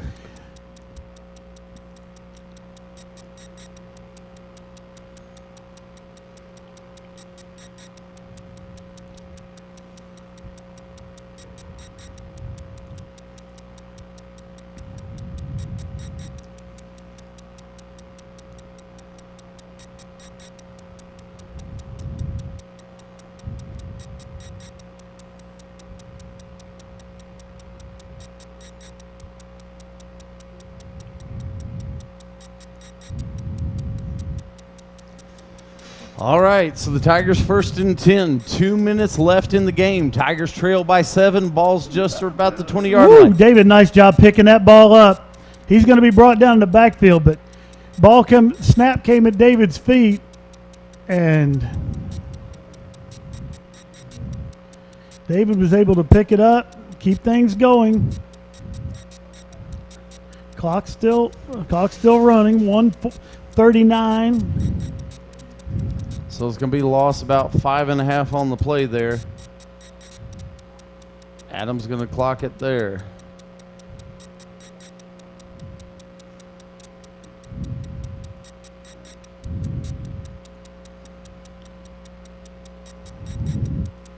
So the Tigers clock it. That's going to make it third down and 16. Going to be 3rd and 16.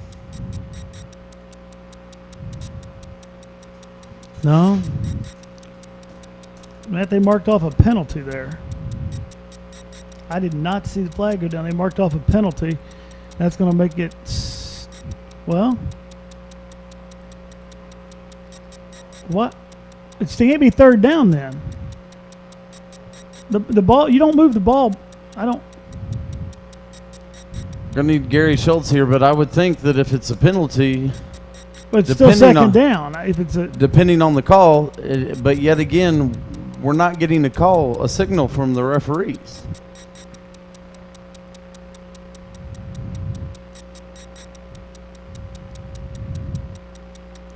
Now the referees are going to have to go over and explain it to the Lebanon coaching staff. When the referees make no signal, it makes it hard for people to understand what's going on.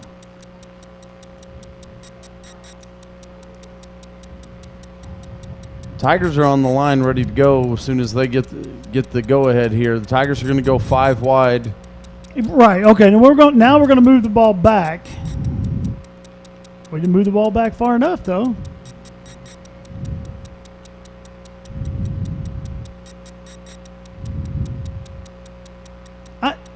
I still don't know what happened. What is it? The referees gave no signal. Okay, we're gonna move the ball back. It should be 3rd down and 16. 3rd and down 16 now. If Right. you accept the penalty, it would be 2nd and Well, 21.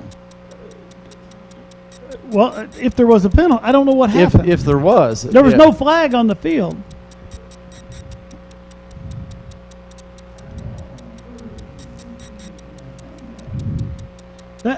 That's crazy. All right, ball sits at the 27-yard line. 3rd down 16. David Adams rolls out. He's looking deep. Sheen Butler Lawson. Oh! Ooh, that was a good defensive play by Lebanon. That ball I thought Sheen was going to be able to bring that in. I did too.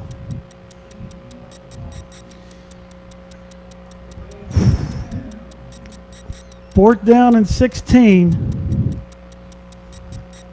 Boy, I like Sheen one-on-one with any of those guys from Lebanon. I just think I love that matchup.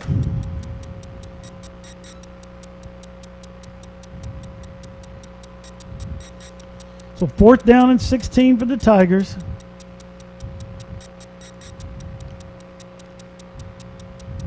.124 left here in the ball game. Play clock at 10.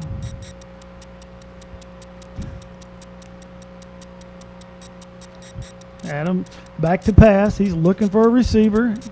Doesn't see anybody. Lets it go. And he's got it. He's got a receiver. Sheen Butler Lawson down inside the 5. Wow. Sheen comes back to get the ball. David gets that ball away. I don't know how he gets that ball away. And the Tigers are going to have the ball at the 4-yard line. 1:14 left in the ball game. Wow, what a finish here to this game. That's David's going to go wide to the right, cuts it up, cuts it in the end zone. We have a flag down in the backfield. There's a flag down in the backfield. It's going to be holding on the Tigers. So that'll move the Tigers back 10 yards.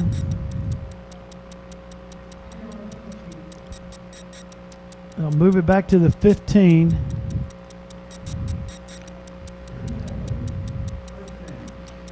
And it'll be 1st and goal from the 15 for the Tigers. 1:02, plenty of time on the clock.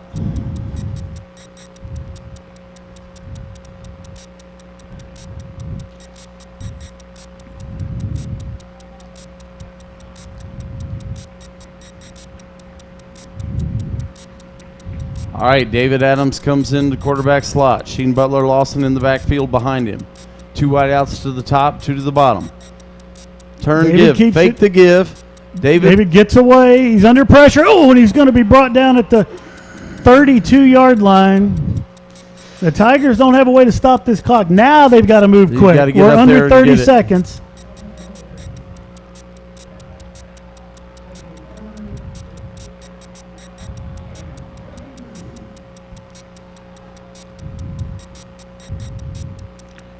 And David's going to spike it here. 16 seconds left in the ball game.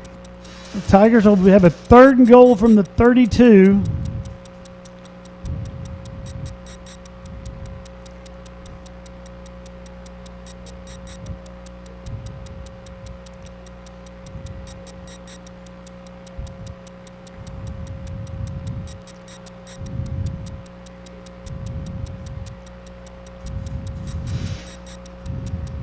All right, David Adams comes over to the side, talks to Coach Straley, gets the play.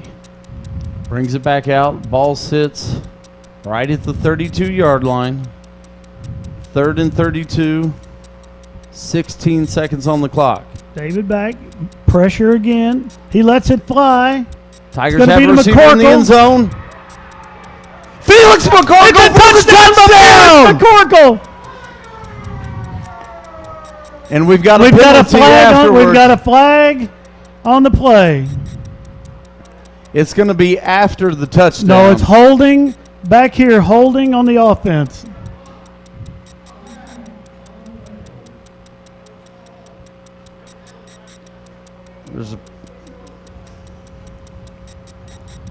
There's a flag in the end zone. There's a flag back here. Personal foul in the end zone. And then there's a flag back here. They've already called holding.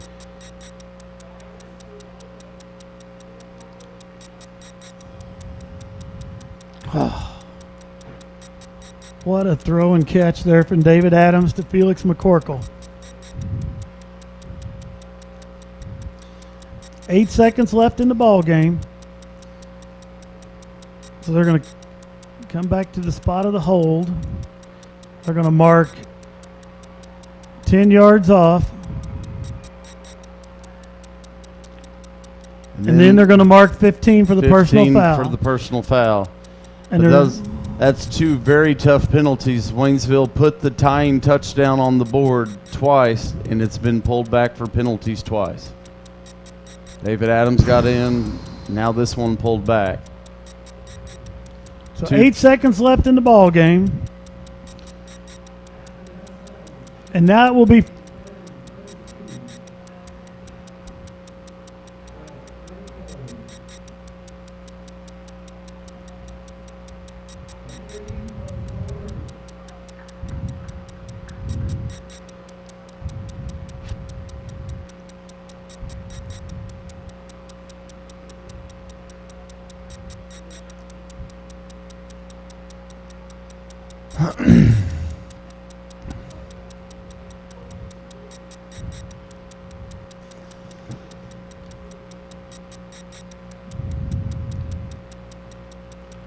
Lebanon has backed 5 defensive backs deep this time. Right.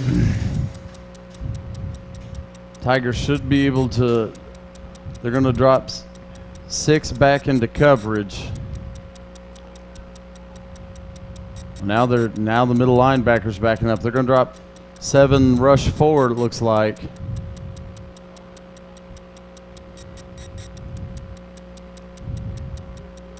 Referee's still trying to get this figured out.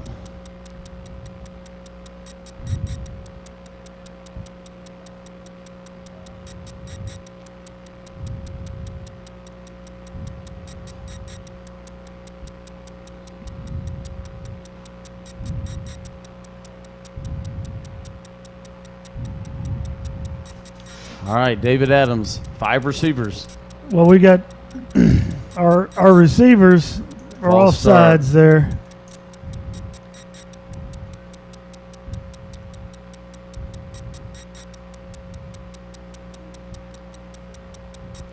That'll move it back 5 yards.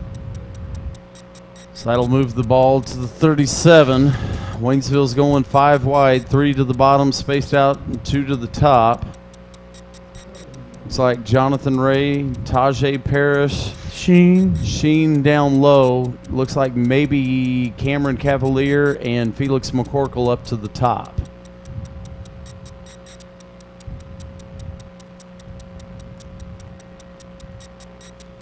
David's going to roll out.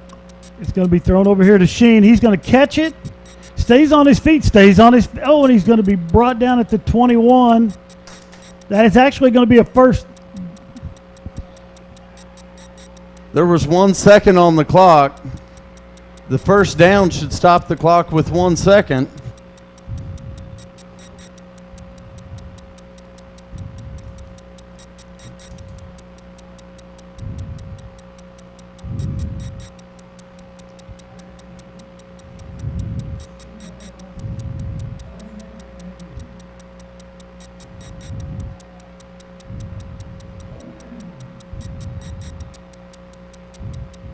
This is going to be the last play of the game. David Adams. He's got all kinds of. He's going to let it loose.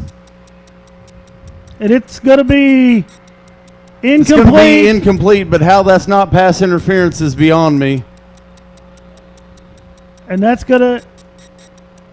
Jonathan Ray absolutely had his clock clean before the pass got there. Wow. Tigers fight back tonight, being down 14 in the fourth quarter. As you said, Matt, scored twice and had that ball brought out of the end zone. on a penalty. But boy, what a What- game we saw here tonight from both teams. Absolutely. Well, and we called. And- That's what we said right there at the beginning of the game. That when they get these two teams hook up, it's a dogfight to the end. It is. Tigers go down to the Lebanon Yellowjackets tonight, 35-28. Next week, the Tigers travel to Springfield to take on the Hillcrest Hornets. And 2 weeks from tonight, we'll be back on the air here on the TTSN Tiger TV Sports Network as the Parkview Vikings come to town. Hope everyone out there has a great weekend. For Matt Johnson, I'm Mike Rawlings, and we'll see you all here in 2 weeks.